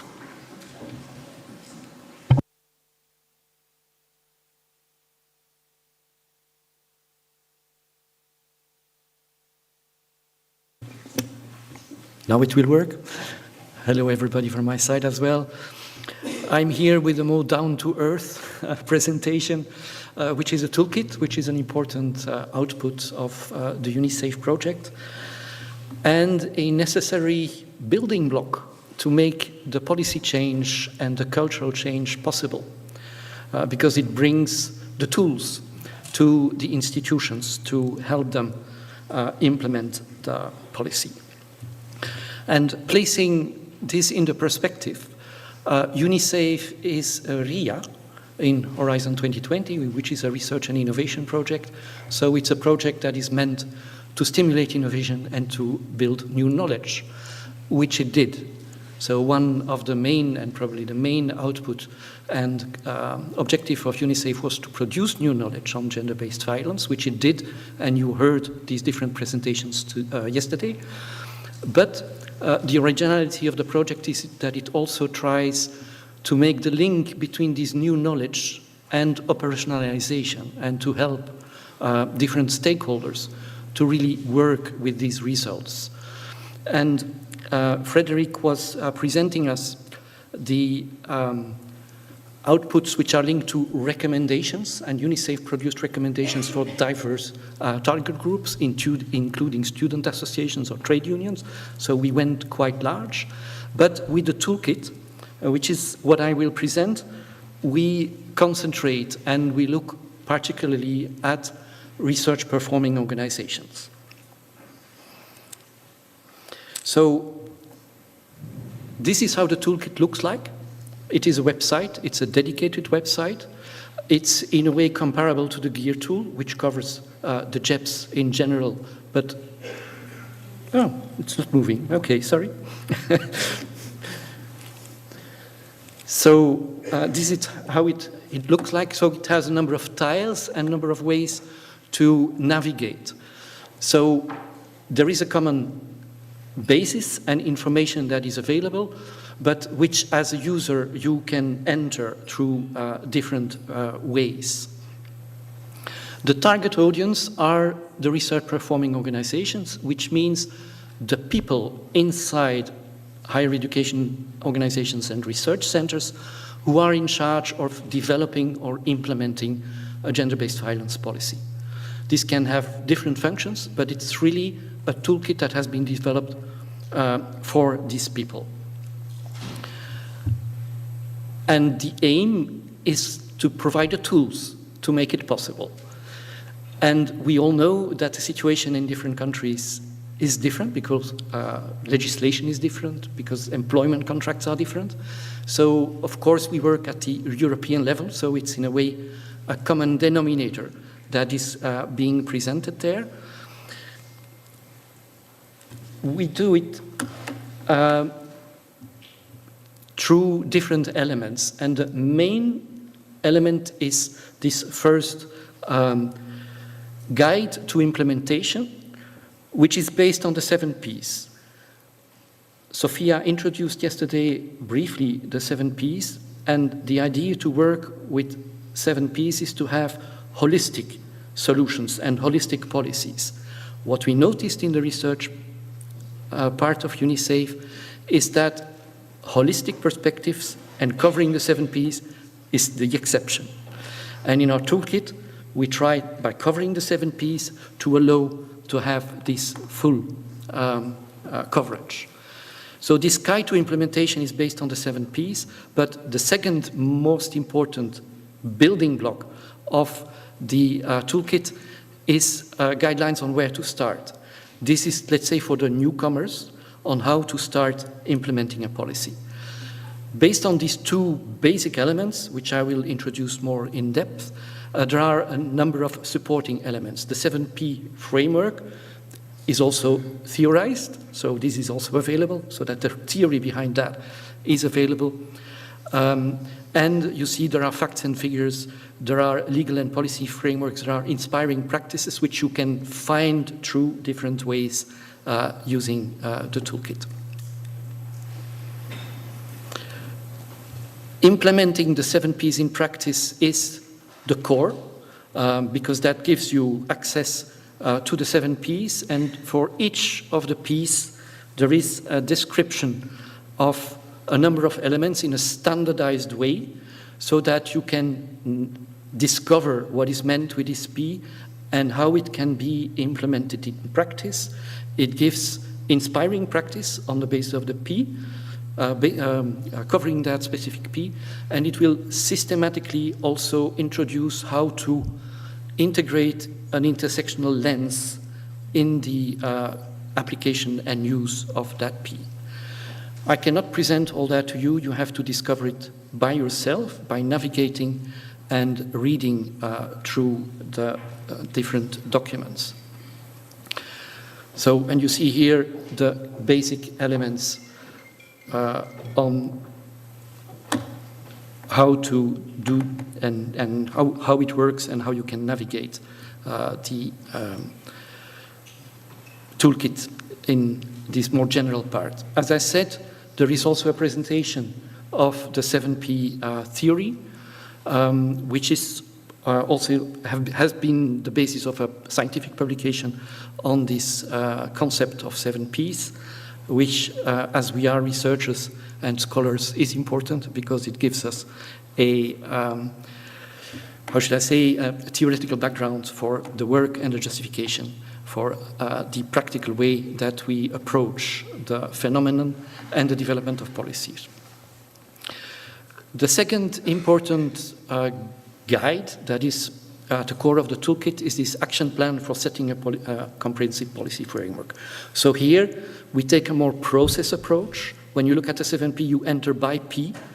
In this guide, there is a process approach which goes on how do you prepare, how do you design, how do you monitor, how do you evaluate. So we look at the different stages, and it's meant mainly for the newcomers, those that have no policy and still have to develop one.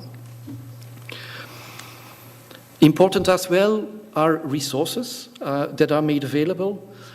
Some of these resources have been identified and found, but those that we did not find, we developed. So you will find a step-by-step guide to do awareness raising campaigns.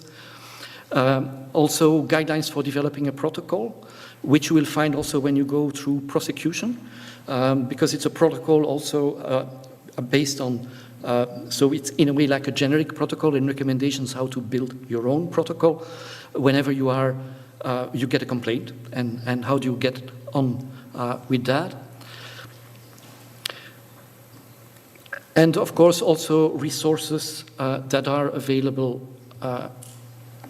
and that we recommend for use.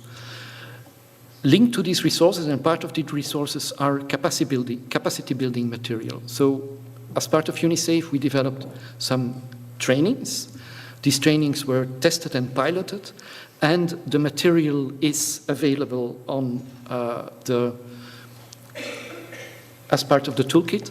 So, which means sometimes it's different language. This example, as you see, is also, it's always available in English, of course, and sometimes also in other languages because we tested it in different countries. And so these languages are then already available. And when we say the material is available, that means that it's, whether it's an in-person or whether it's an online, the script, the PowerPoints, all the material that is necessary for a change agent or a trainer to use this training material is ready for use.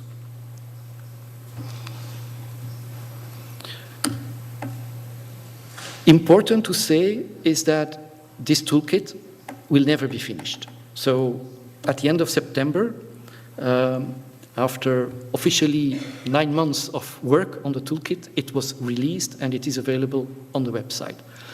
We regularly improve it, and so please, if you see elements that you miss, if you see elements that don't work properly, do not hesitate to tell us, because we, on regular basis, at the moment it's every couple of weeks, we adapt and we improve. Second, we still work on missing pieces. As this is never finished, as I say, there are still subjects on which we think we can improve, and we can keep on working. So we still do that. And we will continue doing this, which means adding material. The adding material can also be material that you developed and that you want to share. If you use one of our trainings and you translate it in your language, please share that with us so that we can add it and it can be helpful for others. So this is a collective endeavor to keep on going and to keep on ameliorating, improving this toolkit. And it's also how the toolkit was developed, because I want to use the opportunity to thank many of the people here in the room outside the UNISAFE consortium and inside the UNISAFE consortium who helped in the process of developing the toolkit, because it's really based on this collective knowledge that we try to translate into an operational tool that we hope you will discover and work with. Thank you for your attention. Thank you.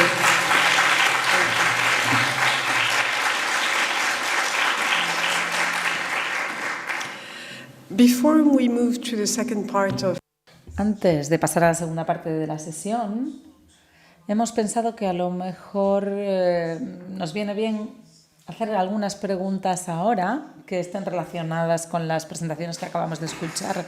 Hay micros circulando por la sala. Vamos a escuchar dos preguntas, una aquí y creo que hay otra. Hola. Presentations, I think they are very useful to what we are doing in our country. To Elaine, I want to ask if you would say that this could be used in Latin America countries. I think the tools that you have developed are really, really useful for us. If you think they can be translated to a Latin American context, and if you say we have to make some transformation, or what will be the, I don't know, the problems or the difficulties to do so. Thank you.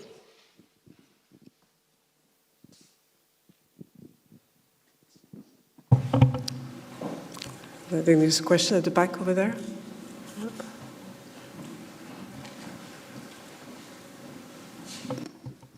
Thank you all, and again, very interesting, and just, I suppose, seeing that comprehensive nature that we've looked at over the duration of today and yesterday, and we had reflection from the Irish context as well, so I'm also based in the Irish context, and looking at that combination of the evidence-based, the policy infrastructure and environment, trauma-informed, but also just to emphasise on the capacity building aspect, which I think has been integral to what you've focused on in this presentation as well, and back to the prevention and change in terms of organisational culture and individual cultural levels throughout organisation, and the opportunity that exists now in the context of Action 5, in the context of the development of the new framework, and that reference to mandating the policy environment to have that comprehensive expert-led, expert-informed, I suppose, at the heart of the policy context. But if we were to also, I suppose, give the same weight to the prevention and capacity building element, and just in consideration as to what extent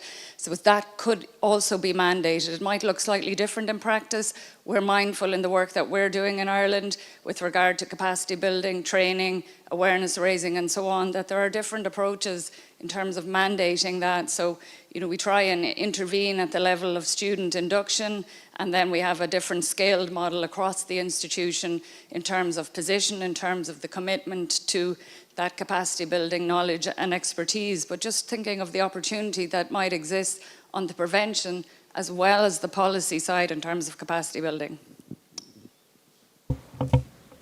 Okay, I will take those two questions here.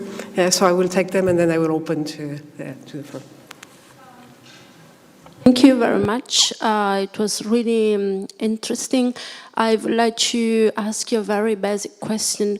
Do you think it's possible to include or incorporate the toolkit or some part of the toolkit that you were showing into the next gender equality plan at the university in the area of gender-based violence in the 5th area? Which is about how the university can tackle gender-based violence, that can be included, that can be adopted. Hello, my name is Jasna, I'm from the University of Ljubljana, and I have one question regarding recommendations. Do you have any special recommendations how to address and work with leadership, especially at the universities? The problem of the universities and faculties is that deans and rectors who are in charge, at least in Slovenia, for the procedures, informal and formal, are changing every 4 or 8 years. And the implementation of all the protocols very rely on how they work, on their view and values, and we see that they act very differently. So we are now thinking how to work with them. We organize, of course, some kind of trainings for them, but are not mandatory, and they are not motivated to come. So and they very need this kind of trainings to work appropriately, to work with victims, to how to speak with victims. So do you think about any special recommendations? Should this be mandatory? It should come from outside? How to motivate them to come and to train them? Because really the implementation rely on them. Thanks. Thank you. So who wants to start? Alan? I can start with the first question, which was addressed to me. So, thank you. I think you should do the test. I believe the toolkit as we developed it is generic because we are covering very different situations in Europe.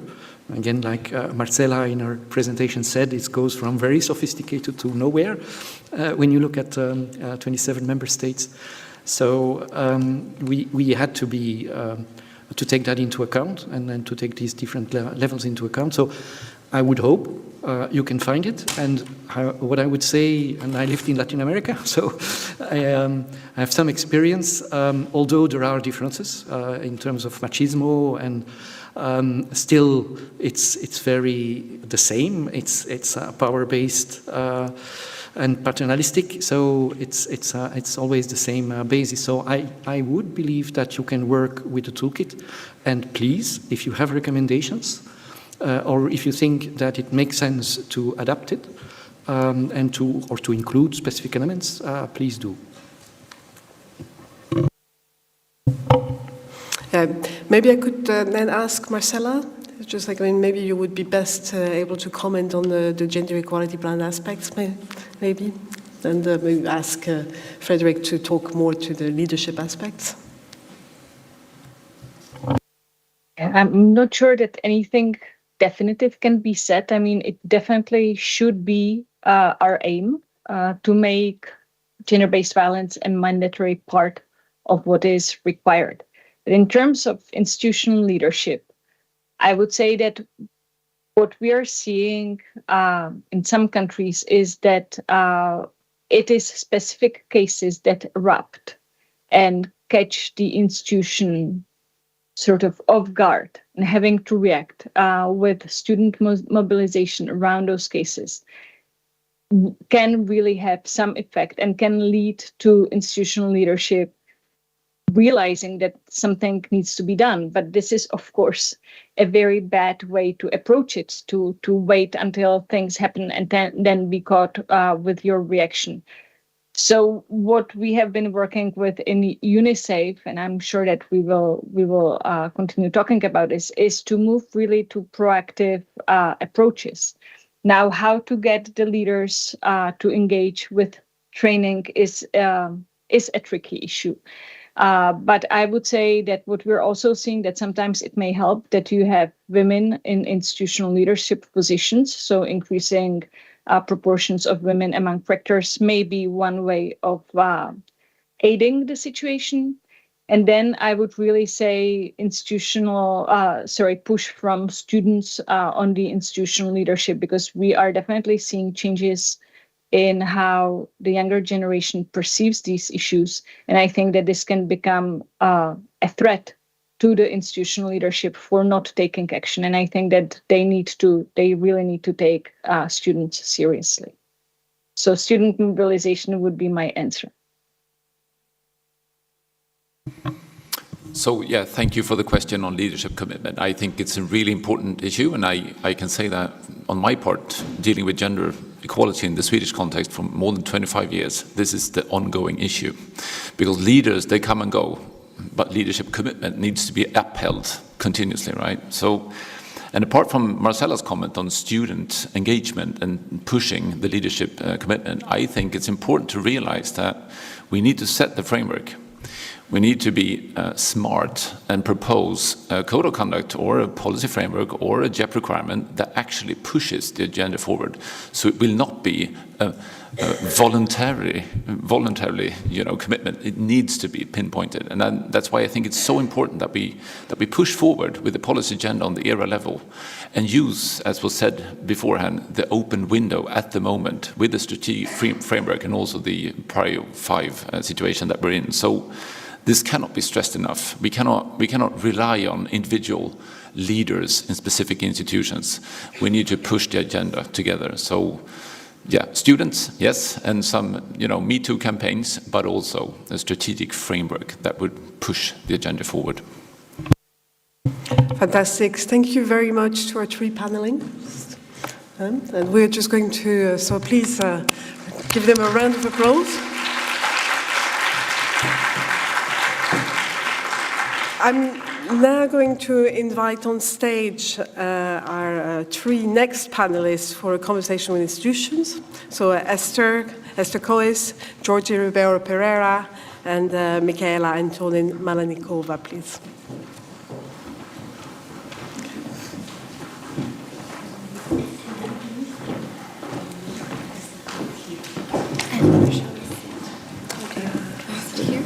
Yes, that would be fine. Just find it.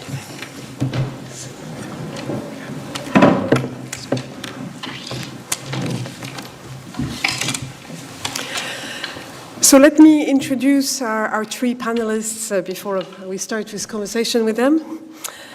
We have Esther Coes. Esther is the Rector's Delegate for Gender Equality, President of the Guarantee Act Committee for Equal Opportunity, and Coordinator of the Interdisciplinary Center for Research and Gender Studies at the University of Cagliari in Sardinia, Italy.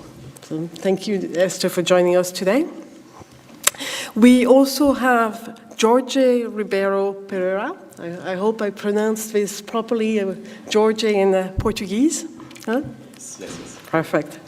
So Jorge is a medical doctor, and you worked as a student ombudsman in the University of Beira Interior between 2021 and 2023, so in Portugal.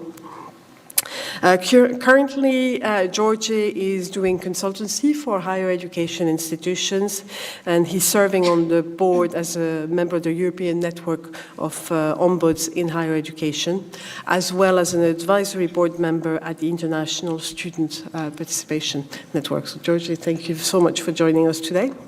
And last but not least, we have Michaela Antonin Malanikova.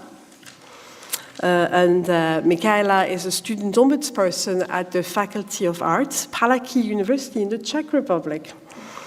So Michaela teaches medieval history at the Department of History there, and she has been working for several years with human rights NGOs on the campaign for women's rights, and is a member of the Gender Expert Chamber of the Czech Republic. So thank you and welcome, Michaela.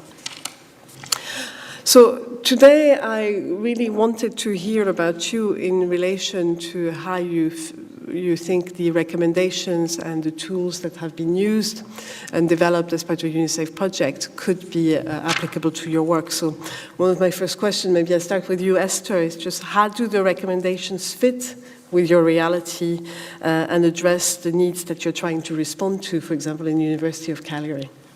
Thank you. Yes, okay. Thanks a lot, and thanks a lot to the Spanish Presidency and to the wonderful team of UNISAFE for involving us as a University of Cagliari in this project. We are very honored to be part of this incredible and useful adventure. So, in the specific context of the University of Cagliari, the UNISAFE project arrived at a very particular moment and immediately proved to be an opportunity not to be missed. In fact, we are one of the 3 Italian universities or research centers involved in the survey. And in particular, it intercepted 2 specific circumstances, so it was what we needed at that moment. First of all, at the beginning of November 2021, a journalistic investigation report was published in the main Italian newspaper, La Repubblica, which caused quite a scandal. The title was "The Predators in Academia." And for the first time, it uncovered a well-known reality, but which had never been put down on paper in black and white, with facts and figures on the diffusion of this phenomenon, clearly not precise in the absence of an official and statistically accurate survey, but nevertheless very indicative, with direct interviews with students and researchers, with explicit indications of the universities involved. What until then had been an obvious fact, well known or even experienced by many of us, me first, in the course of my academic experience, became the subject of a public debate that went beyond the boundaries of individual universities and the Italian academia in general. What everyone knew but no one said was literally shouted out in the general press. And we as a university were quite unprepared to deal with. But it raised a problem that could no longer be postponed or confined to the canonical days of November the 25th and March the 8th, because it brought the reflection on gender violence in general, from the theoretical to the concrete level, and brought it home, inside the university itself, the only place where victims, perpetrators, and bystanders were simultaneously observer subjects and observed objects of this type of violence. So the elephant in the room that was talked about yesterday became cumbersome and visible to everyone. That same evening, I received a phone call from the previous rector. I had been appointed a delegate of the new rector a few months before and president of the Guarantee Committee a few days before the article. And both the previous and the current rector have firmly placed the promotion of diversity and gender equality at the center of their mandate and strategic plan. And it was thanks to the joint action, the importance of the leadership, that the University of Cagliari has had its first gender equality plan already in 2020 as a output of a wonderful Horizon 2020 project that was the Supera project. So the rector, the first and so far only woman in that position in 400 years, says to me, "Have you read today's newspapers? It's time for action. What can we do?" She asks me, what can we do? Well, due to the lucky coincidence that sometimes happen, almost simultaneously, we received the proposal to participate in the UNISAFE project together with the other universities across Europe involved in these initiatives in terms of impact and breadth. And the second circumstance was the fact that we were in the first phase of implementation of our gender equality plan, and the section connected precisely to the fight against harassment and gender-based violence needed very practical support to translate into practice the actions we had foreseen in the JEP. So our participation in the survey and the dissemination campaign that accompanied it at our university were fundamental from this point of view, because it allowed and obliged us to reflect and tell ourselves what is meant by gender-based violence within academia, on how to recognize it on an individual, but above all, structural and systemic level, on who the actors involved are. Because, for example, I think that it's like the crucial role of bystanders. Even when one has not suffered a form of violence personally or has not practiced it. And also for perpetrators, because very often perpetrators don't know they are perpetrators. For example, with regard to psychological violence, it's not that easy within an organizational culture that until then had always tolerated it or ignored it or minimized it or labeled it as a joke or even an educational practice of an old model of playing the role of academic teacher, for example.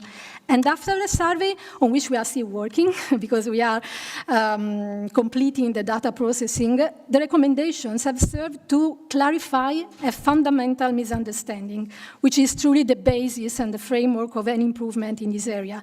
Revealing and studying the spread of gender-based violence, even measuring it within our university, does not mean denigrating the institution or ruining its reputational capital with inconvenient facts. On the contrary, it means declaring your active commitment to looking yourself in the mirror and acting to create a safer environment, to protect everyone's rights, to enjoy education and research free from oppression, homophobic stereotypes, or discriminations in other ways. So it means recognizing its role as a driver of a cultural and social change that Italy still, and much more still, desperately needs, and being an active part of this change. Thank you, Esther.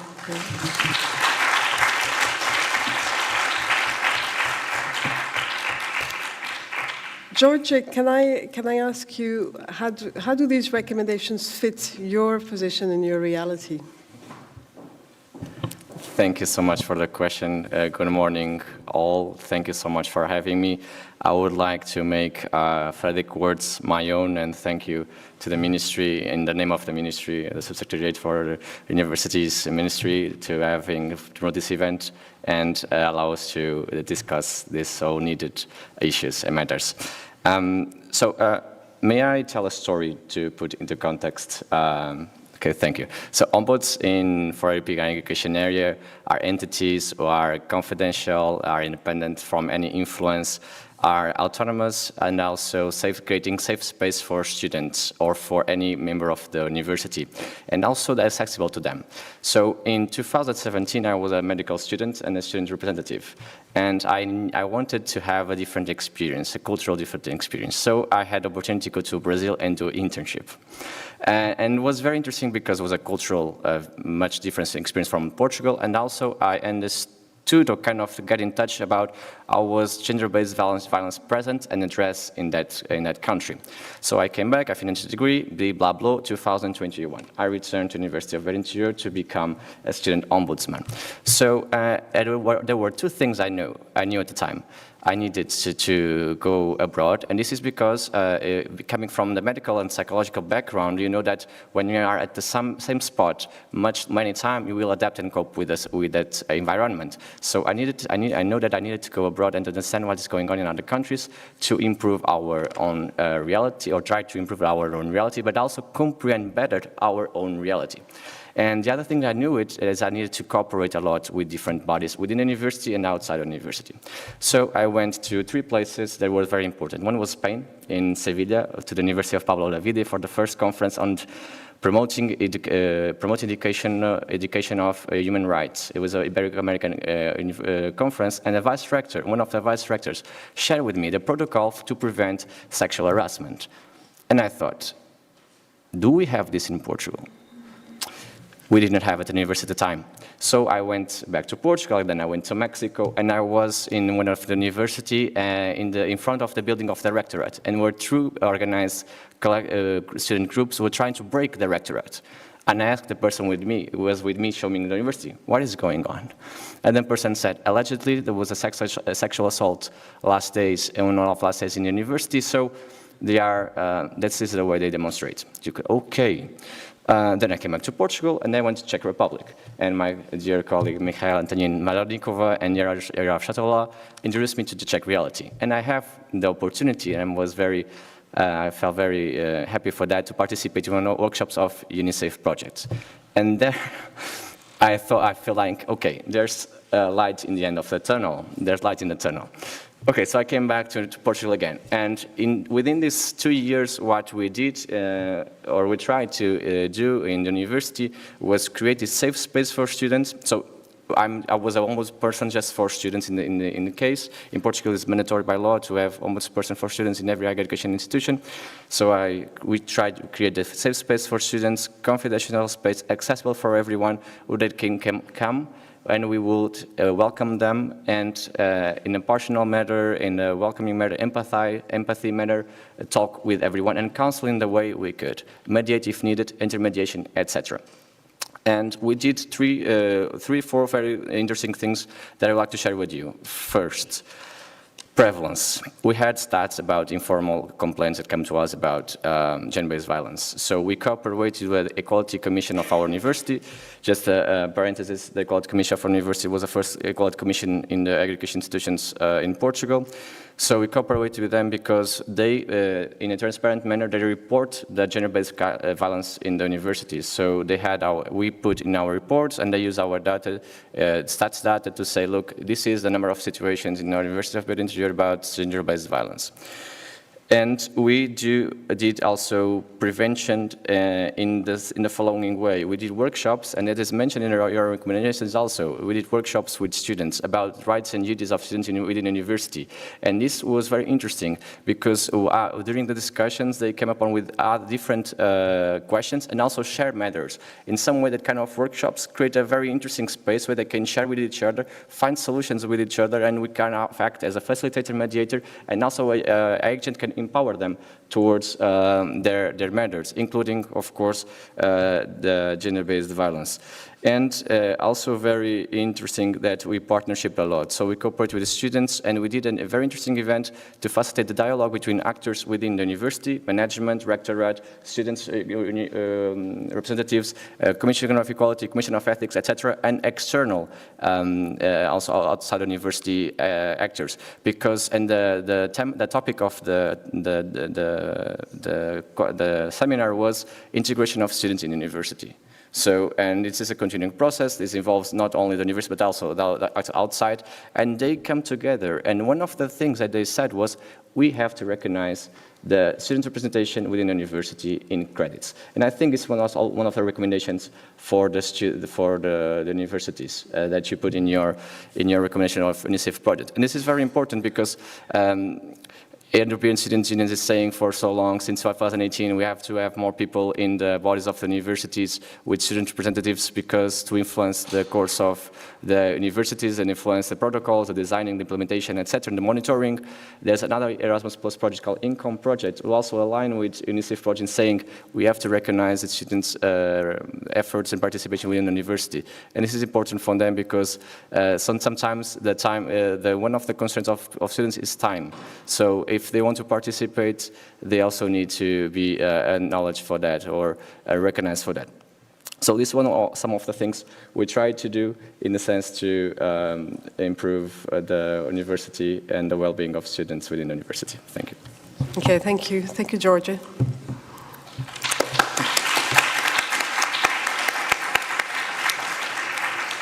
Michaela, can I now turn to you just for your comments on how this applies, the recommendations apply to in the context of the work that you're doing in Palaki University. Thank you very much. And I'd like to also... Okay, hope yeah, you can hear me now. I'd like also to start with thanks, and I'd like to thank the Spanish Ministry. I'd like to thank the University of Bilbao, and I'd like to thank the organizers and the UNISAFE team. And I'd like to congratulate on the toolkit. It's hard to say that when you are part of the project, so I'm using this opportunity as an external person to say thank you so much for this and congratulations, it's a tremendous work. I'd like to highlight the accessibility of the toolkit. I'd like to highlight the complexity, comprehensiveness, and what I would especially like to say is that I think that it's practice-oriented and it's going to be a really extremely useful tool, not just, but also for ombudspeople. I'd like to concentrate my entry here around the toolkit, precisely. So I'd like to follow up what Alan has introduced in his presentation, and I'd like to say that the application of the assessment tool within our university proved to be very useful and very important because it helped us to identify the areas that need our special attention in the present and in the present and in the future. And what was really revealing for us when going through the assessment procedure was that the necessity to distinguish between the ad hoc measures that exist already in our institution and the systemic measures targeting gender-based violence that are still missing to a great extent. So this was quite revealing. And I would really recommend you to apply this approach in your institutions, because I think it makes a great sense. In our case, we realized that we need a team to develop the strategy or action plan. In each case, the assessment tool enables the institutions to develop tailor-made measures, and that I think is crucial because, as was already stated, the reality is very diversified.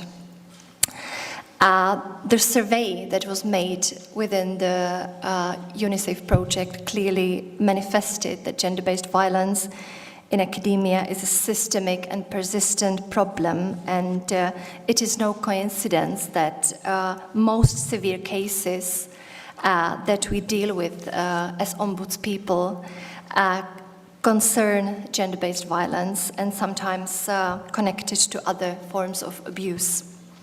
The survey also indicated that there are groups within our communities with higher risks of gender-based violence as others.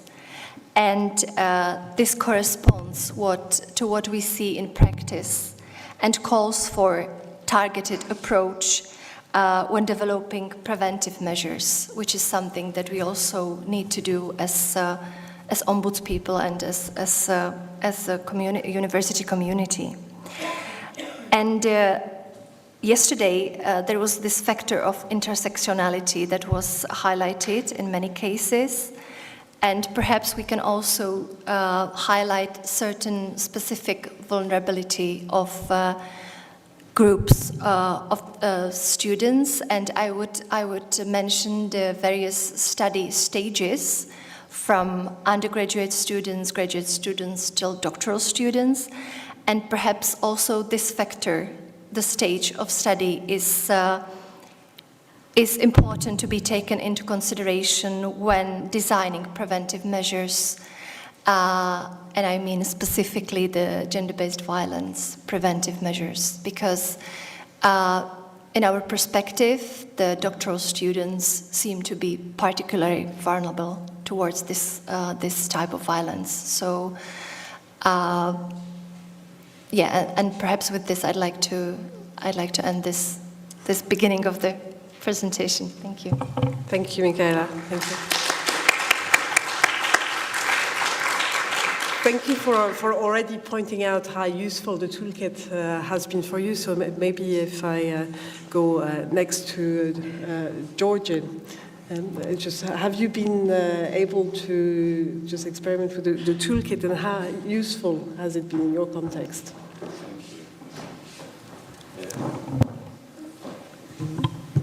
Thank you for the question.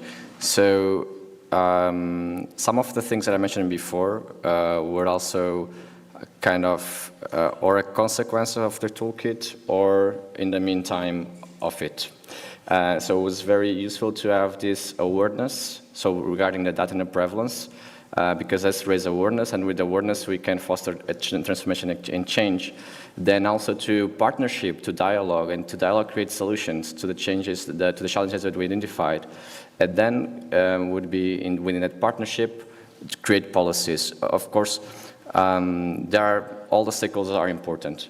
And what we did as ombuds, or I did as ombudsperson for students at the time, was to do shuttle diplomacy between different partners to accomplish the change needed, to do the policies, and also sometimes to integrate some stakeholders within the discussion. And yeah, usually it was students, because sometimes students were missing in this kind of discussions. And if you think that students are the majority of the community, it's a bit strange when they are not included in any discussion. What I also want to highlight about the toolkit is the training.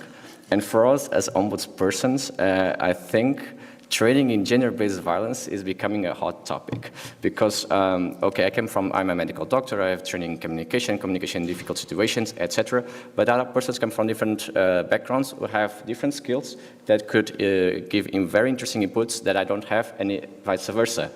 But gender-based violence training could be transversal to any person from different background.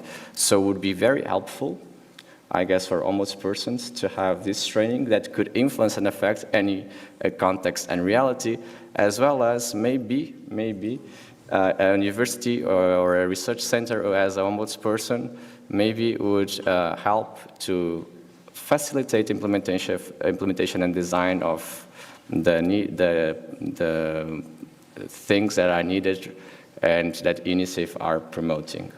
Thank you. Thanks, Georgie. And what about you, Esther? What about the experiences of using the toolkit at UNICAP? Yes, I want to focus on the impact of the toolkit on the institutional measures at the university in terms of coverage and use of all the Ps, the drivers, because each P has simulated an organizational transformation starting from the very beginning, from the scratch in some cases, or more often consolidating already ongoing processes. As I mentioned before, we have not yet completed the analysis of the results of the UNICEF survey, but I think that the use of the 7P model, in addition to giving us an overview of the current situation at the university, will allow and is allowing us to make more general assessment on at least 3 impact channels. The first one is the consolidation of policies already present or launched at the university, because the University of Cagliari has already been involved for years in organizing awareness and information events on gender-based violence with other local authorities, and the integration of the internal perspective of academia perfects these strategies of training, public engagement, and awareness raising in a network, in a territorial perspective. The second channel is the implementation in a strong manner and also based on comparison with international best practices of the regulations adopted in the university, but they are still in their implementation phase. First of all, the section I've mentioned before of the Gender Equality Plan, because it still needs to, for example, an adequate monitoring procedure, precisely in the part of the actions proposed to deal with harassment and prejudice and gender-based violence in general. And the third and last channel is the support for the introduction of new measures or services directly connected to the objective of combating gender-based violence. For example, we are currently working, thanks also to the know-how developed with the self-assessment tool and the training workshops of UNICEF, to the introduction of the figure of the trusted advisor in our university with the expertise in legal, psychological, and gender studies. There is a third part recruited by the university as an external, so impartial expert. So for the moment, the trusted advisor will have specific tasks in this direction, will be added to the already existing bodies, for example, the Guarantee Committee for Organizational Well-being, the Ethics Commission, and the Guarantor or Advocate of Students. But we need, and thanks to UNICEF, we are working on it to complete this change, to complete this procedure in a transparent and a clear way. So we are at this point at the moment. Thank you so much, Esther. And then to finish, because we're soon going to be running out of time, and we still want to open up for questions afterwards, but maybe to just tell us a little bit more about how applicable the toolkit has been, Michaela. Thank you. Hope you can hear me now. I already highlighted some aspect in which I think the toolkit is of high relevance, and perhaps again focusing on the perspective of an ombudsperson, I'd like to highlight how important inputs it brings for the handling of cases of gender-based violence, which is something that we are forced to focus on in our day-to-day practice. And I would like to highlight that we need specific procedures to deal with gender-based violence, because the normal disciplinary procedures are not convenient for many reasons. I'd like to mention one specific case, one concrete case that we are dealing with at the moment. The perpetrator, the professor, the survivors are his female students who were forced to consider an offer of exchange of affection for good marks. So it's like, in many ways, it's like a typical case of gender-based violence, and we as ombudspersons from our faculty because it's a severe case, so we need to handle the case to the ethics committee. And as you know, ombudspersons operate on the base of confidentiality and anonymity of the survivors, but the ethics committee works on the totally different principle. So we are now trying to deal with the committee how to guarantee to the survivors the anonymity in regard to the perpetrator, because otherwise their identity would be revealed, which is of course something that is would be extremely harmful for the victims. So just one concrete example to highlight how necessary it is to develop specific procedures and to persuade our partners on the university level that these cases need the specific treatment. And I'd like to highlight that we need to design these procedures and to share the know-how on the national as well as international level. And we can mention here the European Network of Ombuds in Higher Education, which we hope can serve as an important partner to negotiate these strategies on the European level. And so far I've been focusing on the level of the prosecution or of one of the important P's. And I'd like to mention another important P from the 7P model that stands for protection. And that is also crucial in the day-to-day ombuds practice. And we need to develop the infrastructure for reporting the cases of gender-based violence, as well as safe contact points for the victims or even for the bystanders, because we have heard that it's not just the survivors, but it's also the bystanders that need to be targeted. And again, this is a teamwork, and the human resources and financial resources is something that we are lacking. And it's not just the problem of Central Europe, it's an issue that it's a challenging issue that we all need to deal with. And on the national level, I think it helps us if we have some kind of networks. At least it proved to be useful in the case of ombudspeople. And I'm so happy that I can say that here with us we have two representatives of the Czech Ministry of Education, because the Ministry of Education is our prospective partner to develop the strategies to tackle this issue on the national level.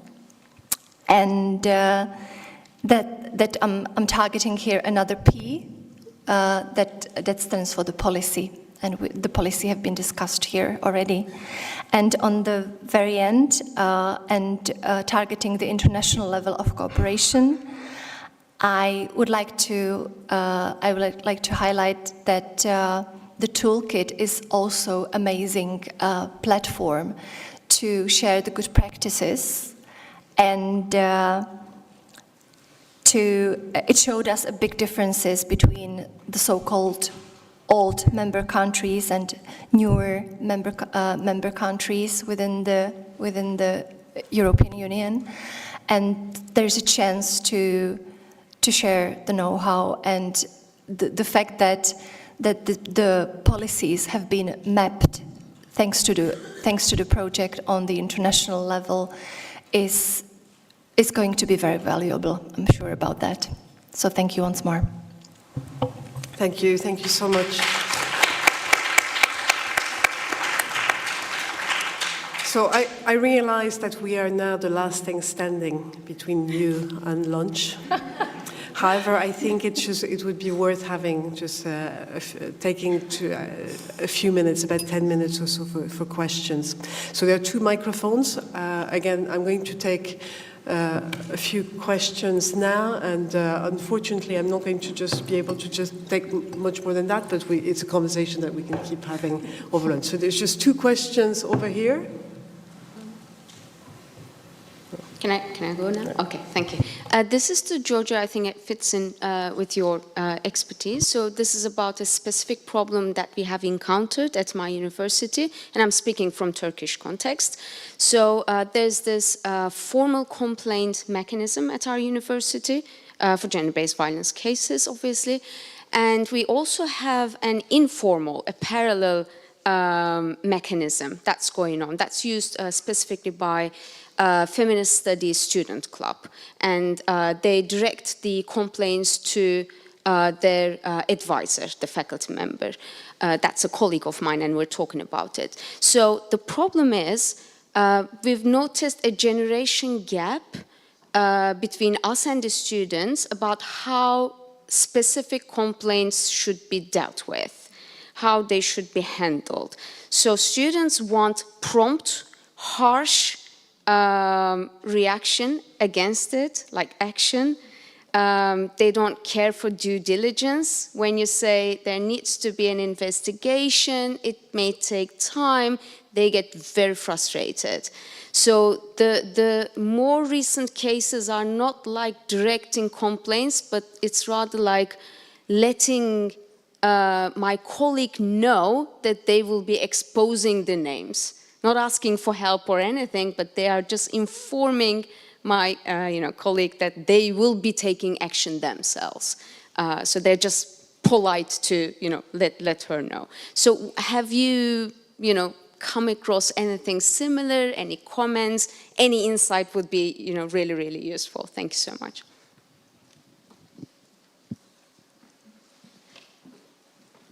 Thank you. I'm Paola Torrioni from University of Turin. Thank you for your contribution, really, really interesting. I have a question for Esther, because actually the Italian university are working on the gender equality plan. For instance, my university has inserted in the gender equality plan also the anti-violence desk. That's a good news. But in your opinion, in which way we can avoid the risk of that this process can be pink-washing processes? Because the risk is real clear and particular problematic. And the other question is on the bystander. I think is the real problem, and I want to know if your university work on this and you have some practice to share with us. Thank you.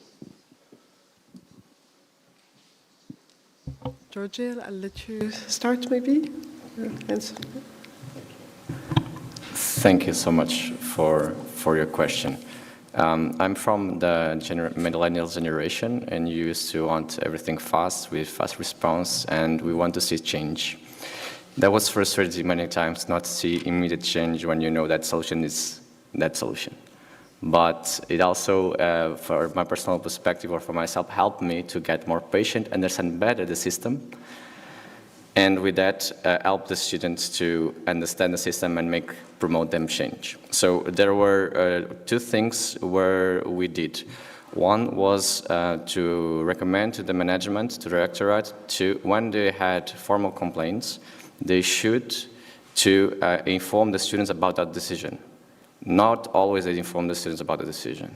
Just solve the situation or decide what is the solution and it's everything done. Not is everything done. People have to know what is being doing. Because if the people know what is being doing, they will understand what's going on and maybe will engage more and accept or not, or push further that. So transparency, engagement, showing what is being done, even though it's not the solution right now, but the procedure at all. This was important, I think, to engage people and show what is being doing.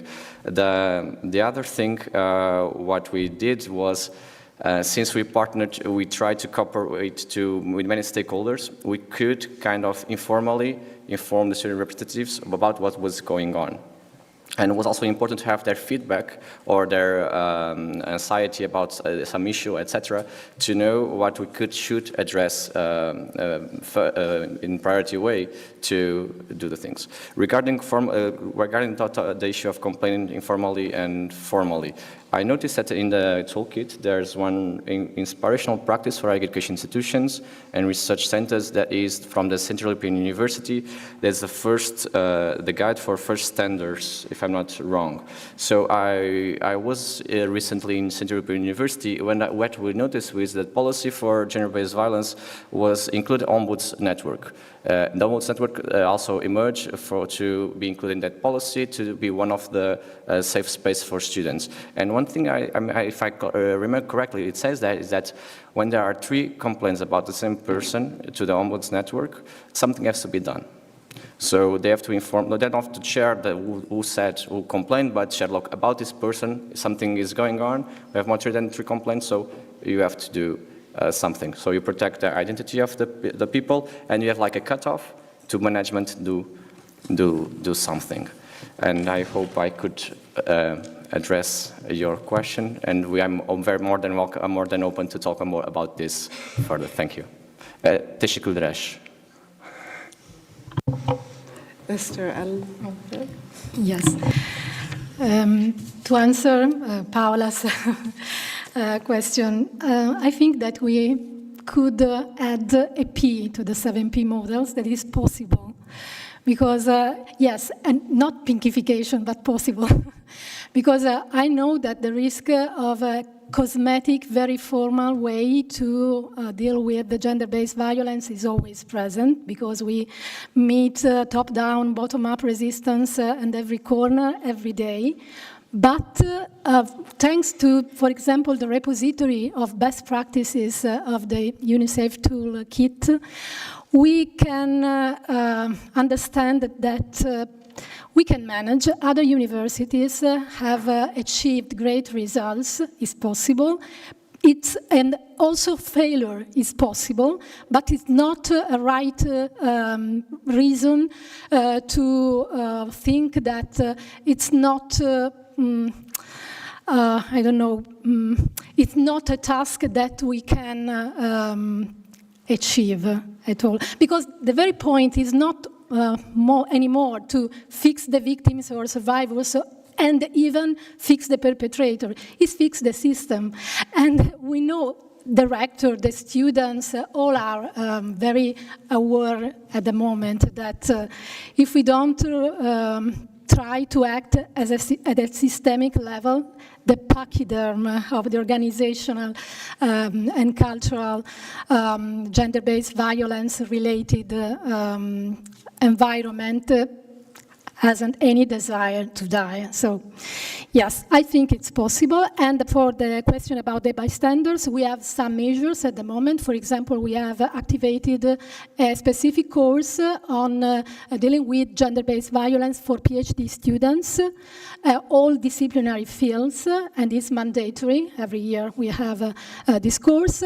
And we are working with the architectural department with dissemination all over the city, because the University of Cagliari is spread all over the city, of tangible objects with disturbing messages. For example, what is economic violence, psychological violence. So you are obliged to keep an eye on these messages every day to question yourself, but maybe I am a victim or I am a perpetrator, for example, or I am a bystander in cases of psychological, economic, sexism, violence, and so on. Okay. Michaela, I'll give you the last word. It's a great. Just a very short comment. Yeah, the question of bystanders. I think this is very crucial, because this, like, to raise the awareness towards this problem. I mean, gender-based violence, and to raise the sensitivity towards the problem in the community. That's crucial, because it doesn't target only the perpetrators and the victim or survivors. So, besides, I very much like the idea of the project that you mentioned, Esther. These objects. So I think it's great. And how to involve bystanders. So besides the workshops for students, which is something that we tend to organize, I would also like to mention the possibility, the necessity to have the tools that would allow for anonymous reporting, and not via email addresses, but I would like to highlight the existence of the anonymous reporting tools, namely FaceUp. So there is this platform that enables the anonymous reporting, and I'm happy that I had the opportunity to name it, because it can be of help in your institutions as well. Thank you. Thank you. Thank you to everybody. Please join me in really thanking everybody that participated in this panel. Sorry.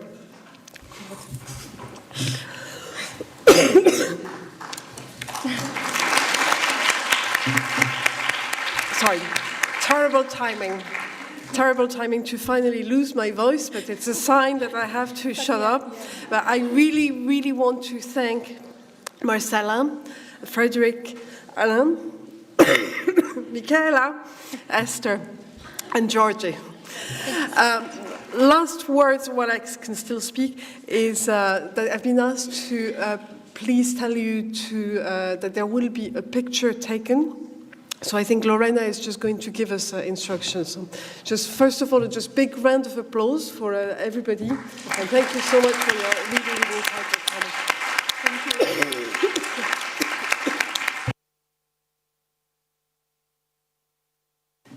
Okay, just two quick announcements. We wanted to take a family picture, and we were intending to do it upstairs in this nice terrace with the views, but it seems that it's raining quite hard.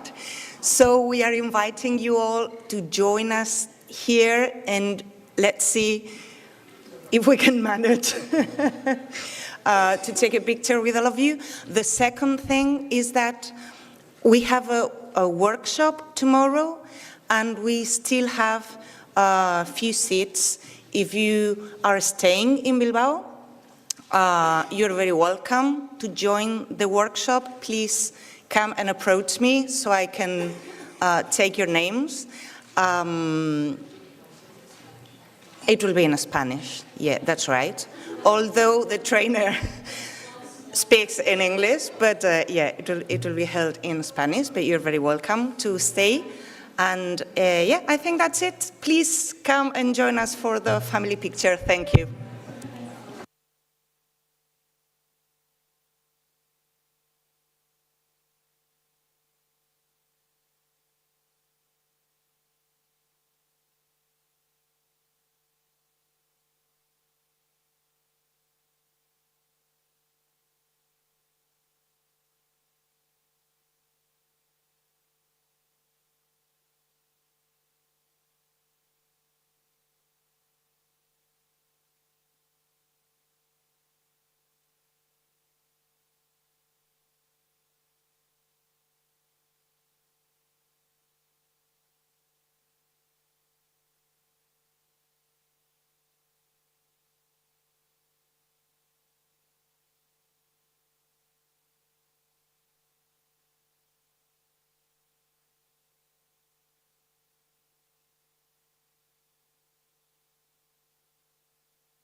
Okay, so we will try to have 3 rows, tall people.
Arratsaldeon, buenas tardes, good afternoon, everybody. We are now commencing the closing session of this conference, and I have with me in the table, and I will start with Anne Pepin, who is the gender sector team leader at the DG Research and Innovation of the European Commission. Next to Anne is Aitor Zurimendi, who is the Secretary General of the Basque Country University. And to my side, José Manuel Pingarrón, Secretario General de Universidades in the Ministry of Universities. I have done this mixture of English and Spanish, and so sorry, I am going to switch now to Spanish. Okay, so Anne Pepin de la Comisión Europea. So Anne Pepin from the European Commission, Aitor Zurimendi, Secretary General of the University of Basque Country, and José Manuel Pingarrón, Secretary General for Universities. Before I give them the floor, I was asked to close the conference by providing some final remarks, and that's what I'm going to do in the next 10-15 minutes. I hope I'll be brief. What can we say about this conference? We do have a problem that is clear. It is a problem that even if we still have a lot of work to do, we've been able to make it visible somehow. Although the feeling after everything that we've been discussing is that we are just seeing the tip of the iceberg. There's a lot to be done. This is a widespread phenomenon with different faces and problems attached, as well as different ways of defining gender-based violences in the academia.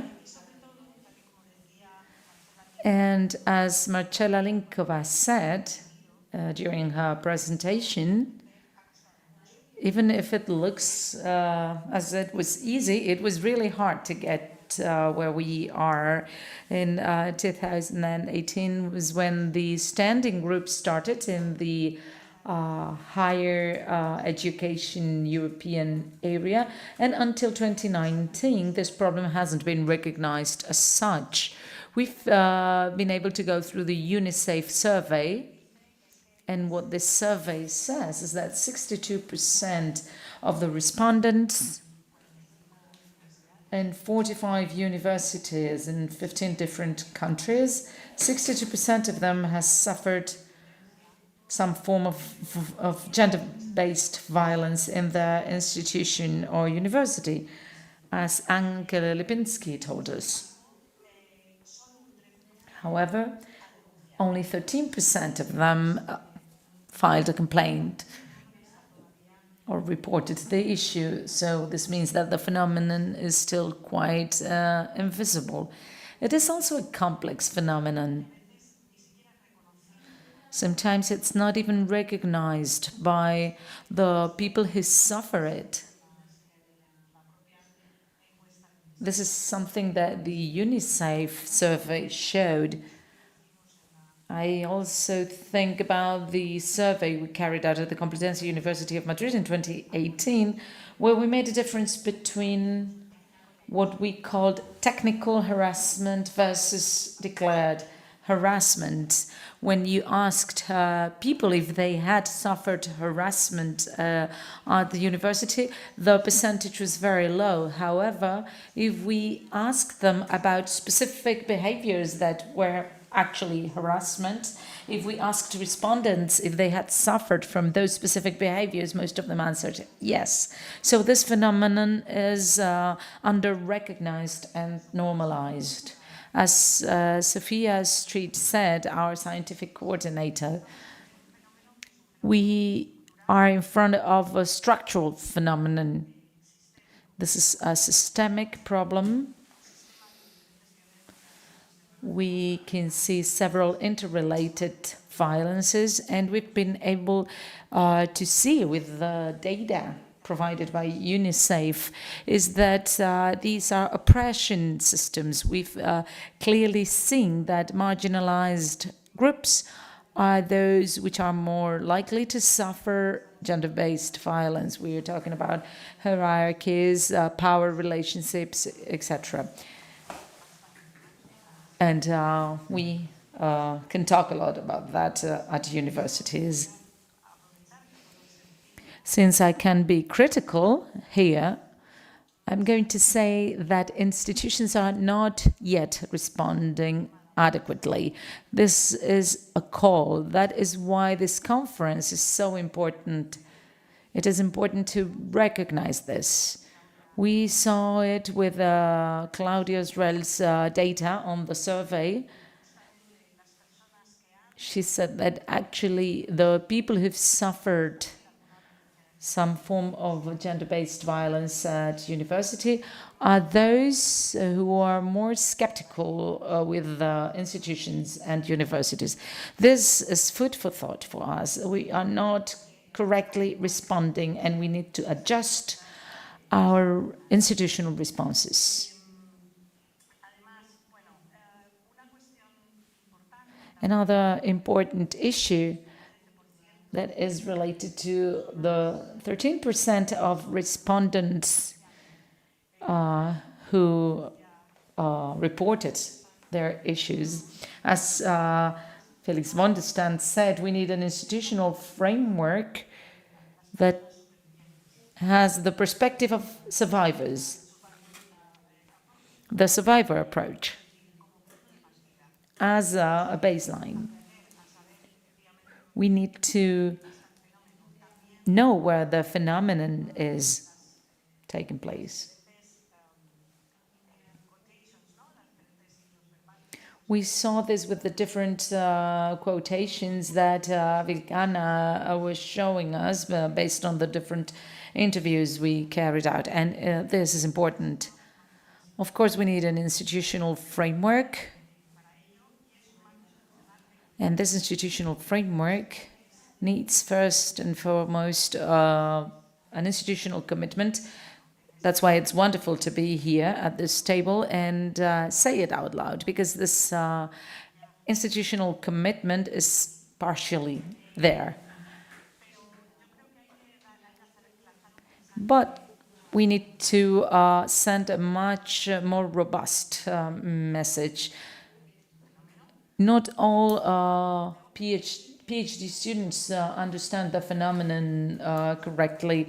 This is something that we realized when we started working with case studies in UNISAFE. In the sample itself, we realized that there was a higher share of women rectors in the places where we were collecting data, that is, where there was more sensitivity. And there was more sensitivity in those universities than in universities at large. We need to send this message. Of course, we need more women rectors, but we don't need women rectors so that universities can respond to this problem. For this, we need an institutional structure and sufficient resources. This is clear. This is something we saw very clearly in the case studies for the implementation and success of institutional responses. We saw that there was usually a volunteer implication. Feminists who actually believed in this, and this was related with good responses. We also saw the importance of gender-based expertise. This is something that we need to stress. We do have a lot of knowledge and expertise.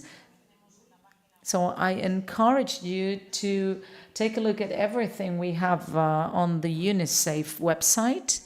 And this goes along with the structural chain doctrine in Europe, as I call it.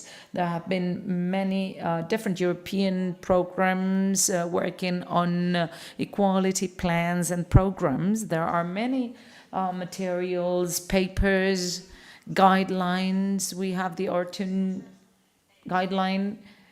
There are many things that we can use, and it's important we bear this in mind. If we talk about resources, there's something that I have to say. Equal opportunity units in Spanish universities don't have enough resources. This is a general situation. And to give you an example, my university, the Complutense University in Madrid, with 85,000 people, and the Equal Opportunities Unit is only covered by 2 people who don't even work full-time, and they don't even have an admin person. This is the same situation in other universities. So this equality unit is in charge of drafting the equal opportunities and equal policies plans and implementing the protocol for harassment. This is just an idea that I wanted to share.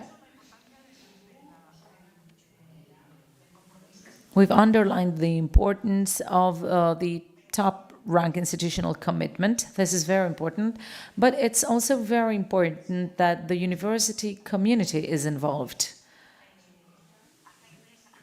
The different stakeholders who are part of the environment. We need a bottom-up intervention that involves everybody in that institutional response to gender-based violence. As our Chilean delegation reminded us, it's very important that students get involved. As Ribeiro and Micaela pointed out, they stressed that. And I'm going to mention one of the 7 Ps, partnership, the need to work in partnership.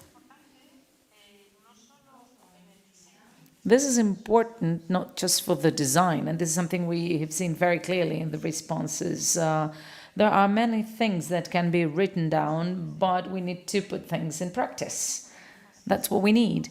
Therefore, we need to emphasize not just the design, which is important, of course, but especially on the implementation. And for good implementation, we need to take into account the different stakeholders. We need to analyze the resistances that we come across. This is something that we've also talked about. Inspiring good practices, for example, the TU Dublin, explained by Yvonne Galligan. They have a work group for implementing the institutional response against gender-based violence. Before I finish, this is a Spanish Presidency conference, and we have to talk about Europe. As Susana Andresca reminded us, the map is very different. The situation is very different in each of the European countries, but we've also seen that they all have something in common. The problem or the problems we have are basically the same.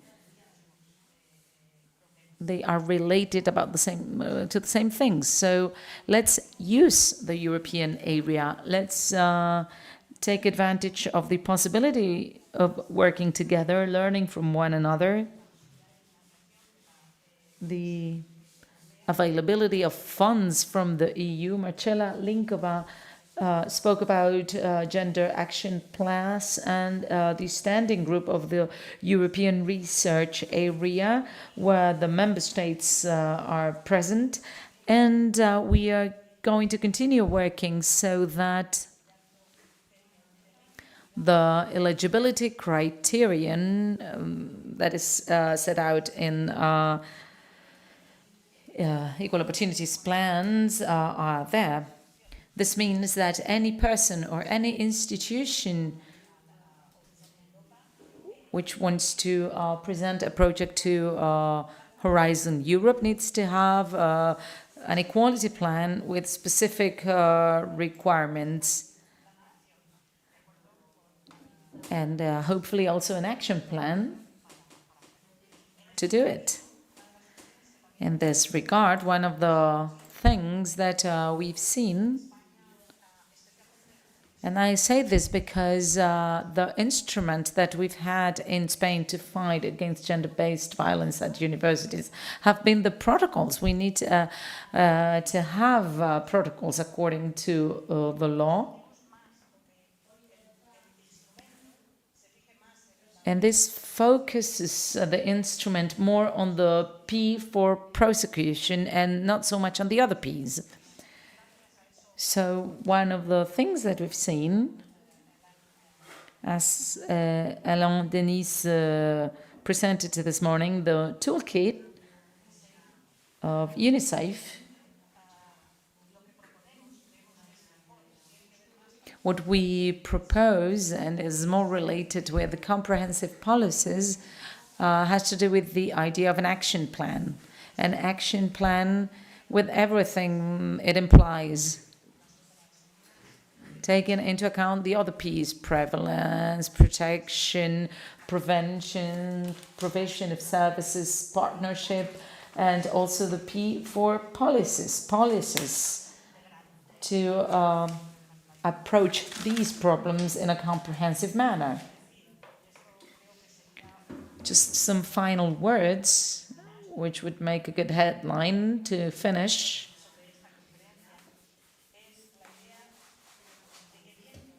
Is the idea that, well, since we are already aware of the problem, the good university is not the one with no cases of harassment, but the university recognizing that they have a problem and tackle it. I hope that universities end up counting each and every case of gender-based violence they have had, and not the contrary. So that's all for me. Thank you very much for listening to this wrap-up. And now I'm going to give the floor to Anne Depin. And the floor is yours. Thank you, Maria. Good afternoon. To English now, because I don't speak Basque yet, and my Spanish is not good enough, but I think so. So thank you for the introduction, for the summary of the conference, and I regret that I couldn't be here the first day, but I was in another conference on gender equality in research and innovation organized by the Basque government. So quite a motivated region and country. So I'll try to give you now an overview of the recent developments on counteracting gender-based violence in research and innovation, but with a slightly larger view at the Commission level, the EU level, and then the European Research Area level. So I do that myself, okay. So, first of all, we're in a momentum right now with the Commission that is led by Ursula von der Leyen, where there's a strong focus on gender equality. It's really high on the agenda. For the first time, there's a commissioner for equality.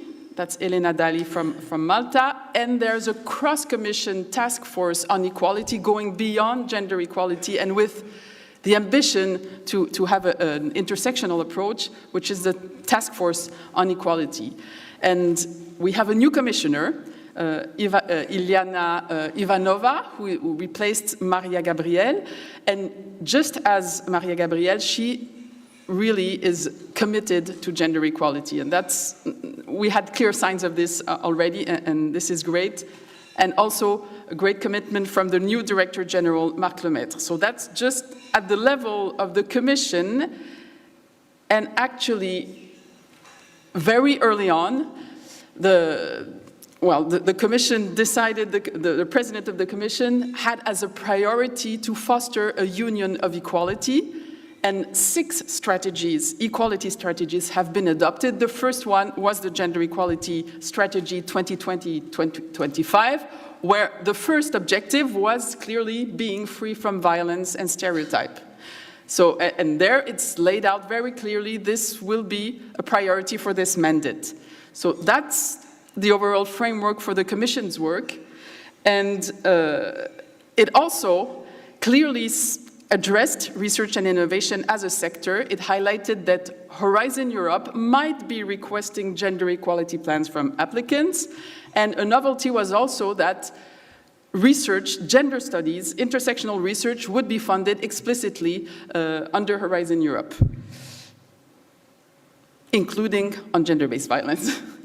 So it's an EU priority, and the Commission proposed a proposal for a directive on combating violence against women and domestic violence that is currently being discussed between the co-legislators. So there was a version of the directive adopted by the Council. There was amendments proposed by the European Parliament, and right now, as we're speaking, there are negotiations, interinstitutional negotiations in the Parliament on the text. Hopefully, it will be adopted soon enough. And in June, and confirmed with the Council of Europe in October, the EU acceded to the Council of Europe's Istanbul Convention on combating violence against women and domestic violence. So there's, as I said, quite a momentum right now at the general level on addressing gender-based violence. In her State of the Union speech on the 13th of September, Ursula von der Leyen, very early on in her speech, said, "I know this House supports our proposal on combating violence against women. Here too, I would like that we cast into law another basic principle: no means no. There can be no true equality without freedom from violence." And in the program, the work program for the Commission for 2024, again, that idea is pushed. We want to have the co-legislators adopt this directive, so a directive that then would be translated into the member states' legislations. So, about funding that the EU gave to address gender-based violence in academia, it didn't start only in Horizon Europe. It started already in the Rights, Equality, Citizenship program, the SERVE program, as it's called now. In the Daphne strand, there were already 2 projects that were focused on gender-based violence in academia, but more focused on interventions, so not really research projects. And in Horizon 2020, we funded, through the Gender Equality Plan, implementing projects. You said it, Maria. Marcella said it as well, I think, that there were initiatives already to address gender-based violence in these projects, in related projects. Gender Action was mentioned, and in the online toolkit that the DG RTD asked the European Institute for Gender Equality to develop, there are also many good practices recorded. There are many coming from the projects that we had funded. She Figures 2021, our big statistical report that is published every 3 years. The latest edition, for the first time, mentioned gender-based violence. Not so much producing data on the topic, but highlighted some good practices, and the ambition is to do more. And finally, in the last year of Horizon 2020, but already thinking about it for some years, since this topic was really written in 2018, there was the topic under which UNISAFE was funded, so gender-based violence, including sexual harassment in research organizations and universities. And you can see that the deadline for the topic submission was just after the adoption of the Commission's gender equality strategy, time-wise.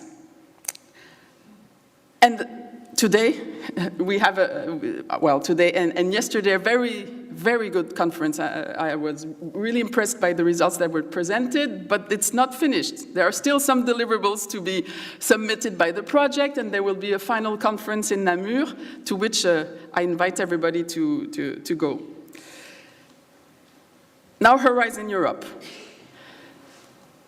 As I'm sure many of you know, provisions for gender equality were strengthened compared to Horizon 2020, and this is enshrined in the legal basis, and it addresses 3 different levels. It was mentioned already many times. You cannot receive money from Horizon Europe if you are a research organization, a higher education institution, or a public body from a member state or an associated country if you don't have a gender equality plan that fulfills a set of mandatory requirements. In addition to that, if you're proposing a research or innovation action, you need to integrate in your methodology the integration of the gender dimension, so sex and gender-based analysis. And gender balance is a ranking criterion for proposal with the same score. There's also a target of 50% women in all Horizon Europe related boards, expert groups, and evaluation committees. And another novelty is that there's an inclusive approach to gender identity, since researchers can identify themselves as women, men, or non-binary. That's the overall picture. This I already presented. So the way it is done, it's a self-declaration in the participant register where organizations that want to apply to Horizon Europe need to fill in, to declare that they are fulfilling the requirements that I will just present here. So these are process-based requirements. The gender equality plan or equivalent needs to be a public document. It has to have dedicated resources to be implemented. It needs to be evidence-based, so based on sex and or data disaggregated, that is disaggregated. And there needs to be some training on gender equality, including on unconscious biases. And not yet mandatory, there are recommended areas that should be covered, or that we recommend be covered, and it's really a consensus, and I think you'll agree that these are key areas that a gender equality plan should cover: work-life balance and organizational culture, gender balance in leadership and decision-making, gender equality throughout the career path, and integrating the gender dimension into the content of the teaching and research, and measures against gender-based violence, including sexual harassment. Not yet a full plan, we are recommended, but this is what's in the definition of the JEP eligibility criterion, and we produced quite a lot of resources to help organizations across Europe comply with this requirement. And I'll just highlight here a training that, yes, yeah, I thought it was in red, but it's not, but a guidance, actually, that we developed, which, of course, highlights also the recommended areas, including gender-based violence, and a recent study that we developed through a contractor on the impact of EU and national policies that are supporting or imposing gender equality plans have had on actual gender equality in the organization, and there's a specific policy brief that will come out on gender-based violence in research and innovation. And the upcoming competence facility, there will be an open public procurement for this, will also be looking and helping organizations comply with the mandatory requirements and learn about the recommended areas, including gender-based violence. Our framework at the policy level in research and innovation is the European research area. And in 2020, a new framework was adopted. It's already been mentioned. I don't know what happened with my font here, but that clearly laid out the need to address gender-based violence. Marcella said it, for her, this time it's really Marcella, that it was the first time in 2020 that it was really spelled out at policy level, at ERA level. And in 2021, the Council adopted a package of documents, including a pact on research and innovation that set gender equality and inclusiveness as values, principles, and Council conclusions on the governance of the new European research area. In the pact itself, among the values and principles, combating gender-based violence and harassment is spelled out. In the priority areas for joint action, same thing, counteracting gender-based violence and sexual harassment is spelled out. So this is agreement between the member states. And there's also, did I jump one? Sorry. Yes, I did, sorry.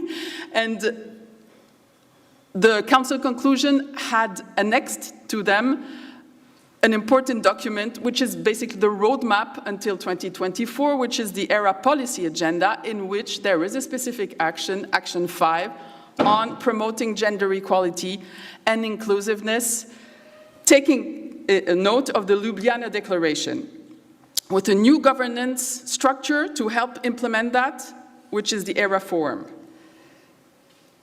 This Action 5 has 4 quite interlinked deliverables, and one of them is to develop a strategy to counteract gender-based violence, including sexual harassment, in the European research and innovation system. And it's really the most concrete of the deliverables that Action 5 has.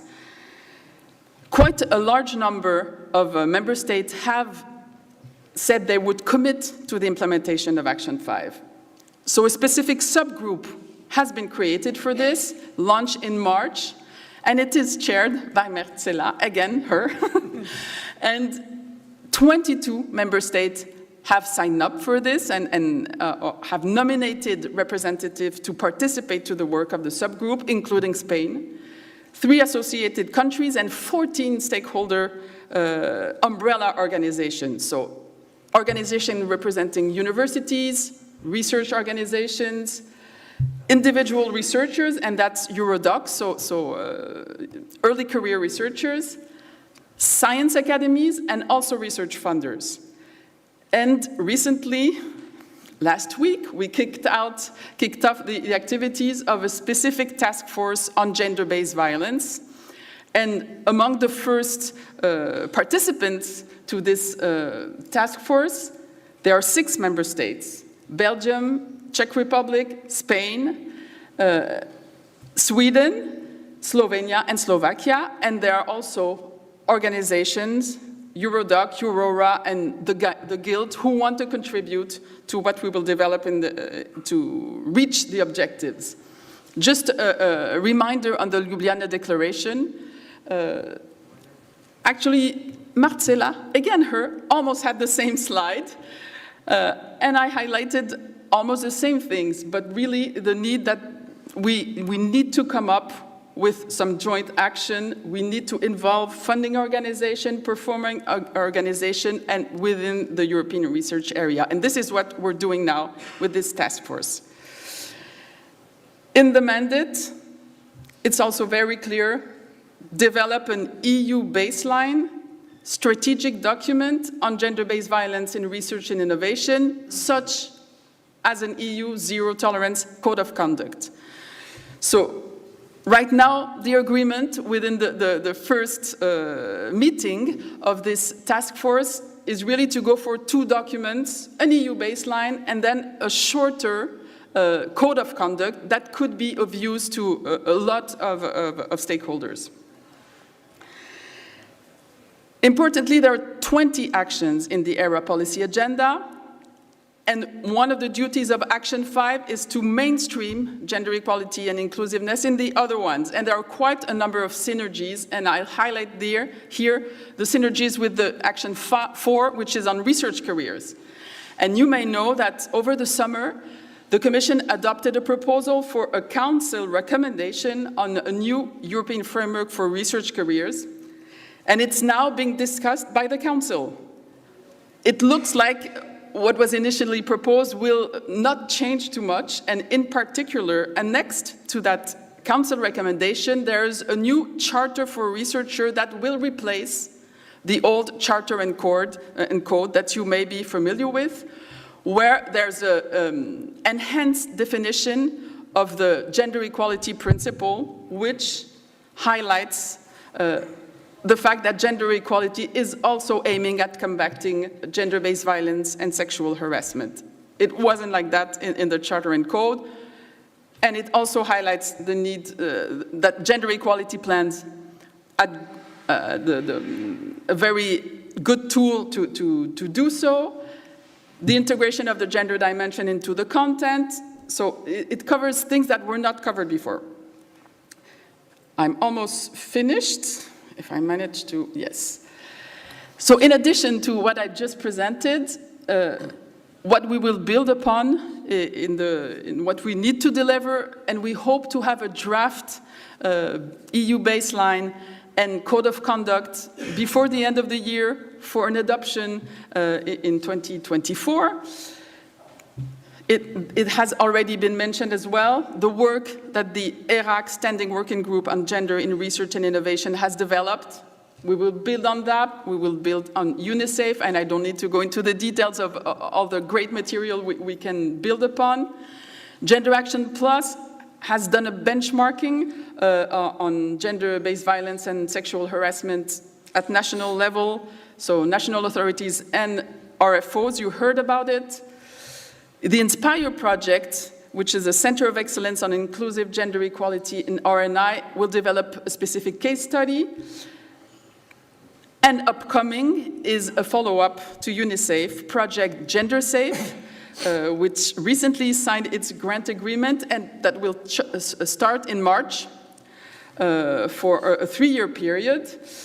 And its objective is really to help to the implementation of a code of conduct in research and innovation and across the ERA. And of course, the call for action, the work done by the Czech presidency and the work done by the Spanish presidency with this conference, and really, I want to commend the Spanish presidency for the work that has been done, and also the University of the Basque Country for the collaboration. And I will stop here.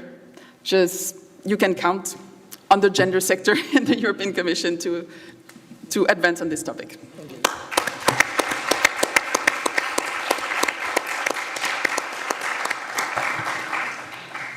Bueno, pues ahora le doy la... Okay, I'm going to give the floor now to the Secretary General of the University of the Basque Country. Yes, I'll give him the floor. Aitor Zurimendi, Secretary General of the University of the Basque Country. So you have the floor whenever you want. Dear Secretary General of the universities and dear representative of the European Commission, dear Professor Bustelo, dear attendees, good afternoon. 11 of the second conference Ending Gender-Based Violence in Academia. Debo comenzar disculpando la... First of all, I want to start, the rector couldn't be here due to the imponderables and unforeseen circumstances of her position. She finally couldn't turn up or to attend to this closing ceremony. She did ask me, though, that she's also the delegate of the CRUE, the Conference of University Rectors, female and male rectors in the university. The CRUE, all of the universities support this project, They support also this meeting, and undoubtedly, we hope the conclusions, she will receive the conclusions, and with that, within the CRUE, she can remove the hurdles and obstacles that have been detected, or to help to do so, to finish with gender violence in academia and the university.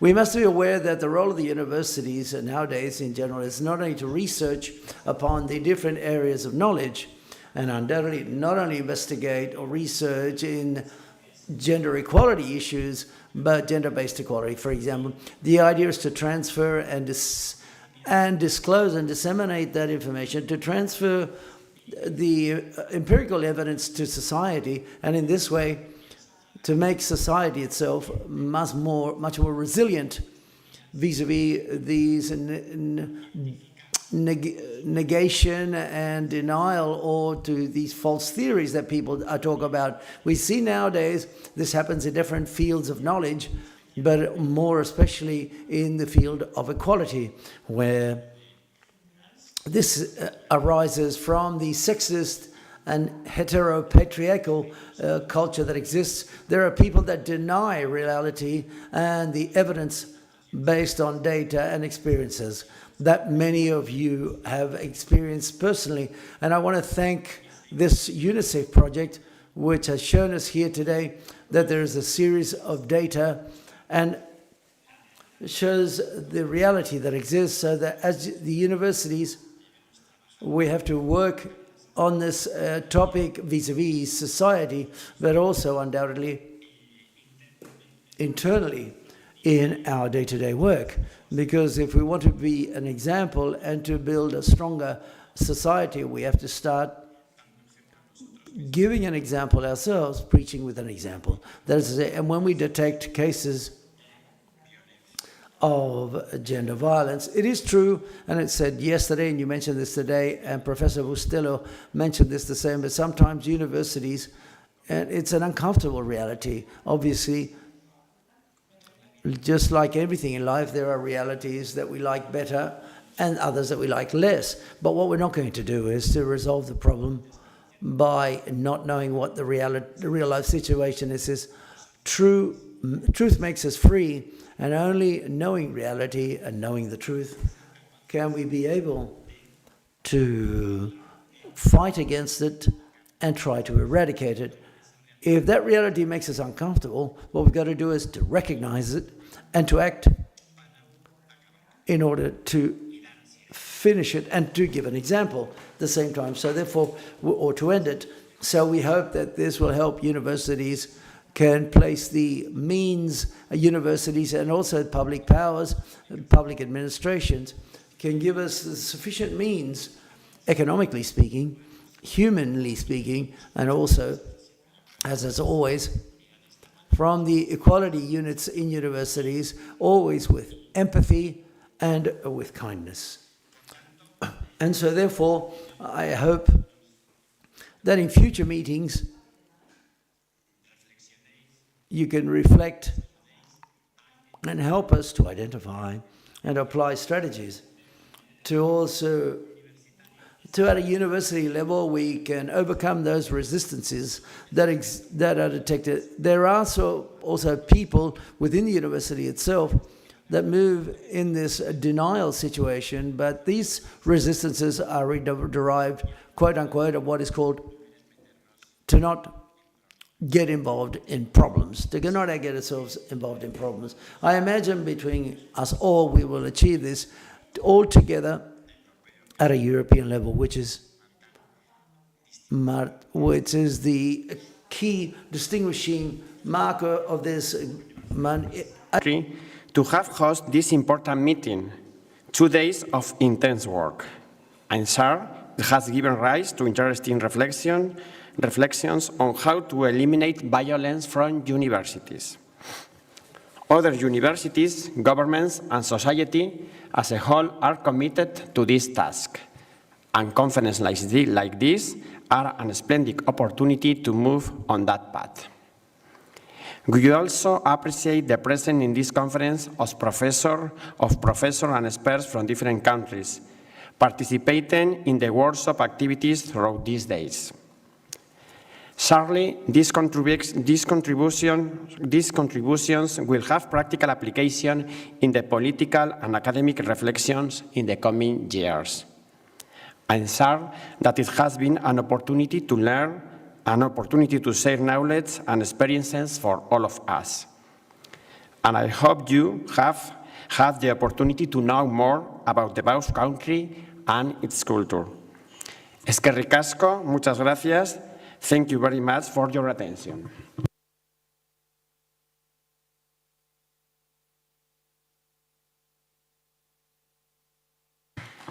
Bien, pues tiene.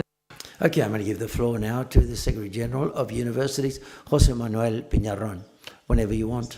Hi, good afternoon. My first few words are of thanks, and of acknowledgement. I want to thank all of you that over these last 2 days you are still here instead of having a bit of a rest at the hotel before traveling down the river today. So thank you very much for being here today. And however, the University of the Basque Country for having hosted this very interesting and productive conference. And then also Professor Maria Bostello, my colleague, for all the conclusions that are going to be very useful and undoubtedly to the European Commission. The representative, Ms. Anne Pepin, for all of the activities that the European Commission is carrying out from the DG in which she participates, that manifests quite clearly the proposal of the European Union, along with the member states, to go in favor of these gender policies. I think it shows that we're all rowing in the same directions: universities, governments, regional as well as national, supranational governments such as the European Commission, students' associations, associations of people from the university world are involved in this issue. So therefore, it's another example as being the great participation of all of you today, which means that it's been extremely productive. It's been one of the conferences where the participation has been quite numerous, and that's very important. Just a few notes that I've taken, that have been listened to already, but from a more structural standpoint, that is to say that we governments take specific notes as regards to those points. I want to do this very briefly. Don't worry, it's going to be very, very, very brief. The first thing is something that was mentioned here today from the public powers, public administrations. We have to be aware of the fact that there is a problem. The problem exists, and undoubtedly we can't look back. We don't want to look away or turn a blind eye. That is, say we are aware of the fact of this problem, and within the Spanish Presidency of the European Council, of this event is proof that the administration, not only do we want to turn a blind eye, but along with you, we want to look ahead. And it's quite obvious that there are differences between countries, as is quite normal, but those differences means that we've submitted proposals which are different and that are truly interesting, and above all, gives us the idea that when we want, where there's a will, there's a way, and this is a message that we should launch and keep in mind, all of us. We have to continue to study the problem. It's quite obvious as well that we need the more data, the better, a more exhaustive, in-depth analysis of the data, a more comprehensive study of those data, which allows us to facilitate mechanisms so that these actions, and I'm thinking, for example, about the anonymous online reports, so that the reports of these events can offer guarantees to the victim and who are victims. In academia, who has to do this? Well, obviously universities. I said on the first day in the opening ceremony that universities already do this, but it's quite obvious that, as always, and I say almost, quote unquote, we always need more resources, and quite obviously public administrations, we can ensure that universities will have the sufficient resources so that these policies, along with other policies, obviously, which are important within universities, the activity of universities can be carried out in the most efficient way possible. They say we take note that those resources have to be available. And here, and as you've seen, the cooperation of the European Commission is complete. Funding by the Commission of all of these projects within Horizon Europe shows that we are committed with all of this. It has been very inspiring to see the Chilean experience, extremely inspiring, because it's an experience that shortly, little while ago, we've seen an enormous advance, substantially, I would say, in these policies, which is an example of how when a country wants, where there's a will, there's a way, if a country wants to do so. And I was very delighted to see the experiences that they've spoke to us about, and I like especially, albeit it's true that not only universities that are governed by women should have this. No, all universities should take care of these problems. But I think very much out of 18 public universities in Chile, 5 are governed by women. This is a great advance because the law dates back to 2021. This therefore means as the government, they wanted to do so. And quite obviously, there are resistances to this. The society, human society, is always reluctant to change and above to any type of structural change. And obviously universities, Minister Subrat says it quite often, and I completely agree with him. We are institutions which are quite innovative outside, but very conservative inwards. And this is true. Any change at in universities is always gets us out of the comfort circle. So therefore, I also believe that the great majority of university community not only agrees with these policies, but they also support them and they are committed to them. I'm optimist in this sense because I believe that I think that at the end of the day, society is changing. There are always some resistances, and Secretary General just said a moment ago, there are some denials and negationists, for example, but I think the whole society is advancing in this sense, and we do so with all of these people at the same time. We will try to, at a state level, to fight against those microcultures that have been mentioned in the organization, those microcultures which obviously are a resistance to change, as I said. And it's also important, leadership is another word that has emerged over the last 2 days. Leadership is important. Leadership carried out by women and make that leadership visible is extremely important, and I think that we all have to support it so that that can be made more visible and they can be examples of conduct, behavior, and examples of policies, real policies, true policies. And the main objective is to achieve a university environment which is truly safe, inclusive, and diverse.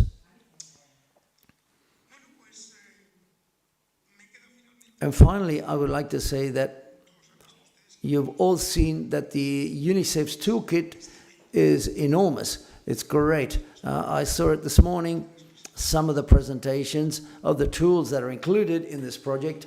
And the truth is, quite sincerely, it couldn't be easier to adapt to what it's in the toolkit for universities, organizations that require it. They'll have the instruments in order to undertake these policies. So quite sincerely, I don't think there's any better way than to give propaganda from the governments and institutions and the universities of what this toolkit means, which, the truth be said, is excellent. And I finish. Thank you to all of you for participating, the work that is being carried out. The truth is, it's given us better knowledge of the problem.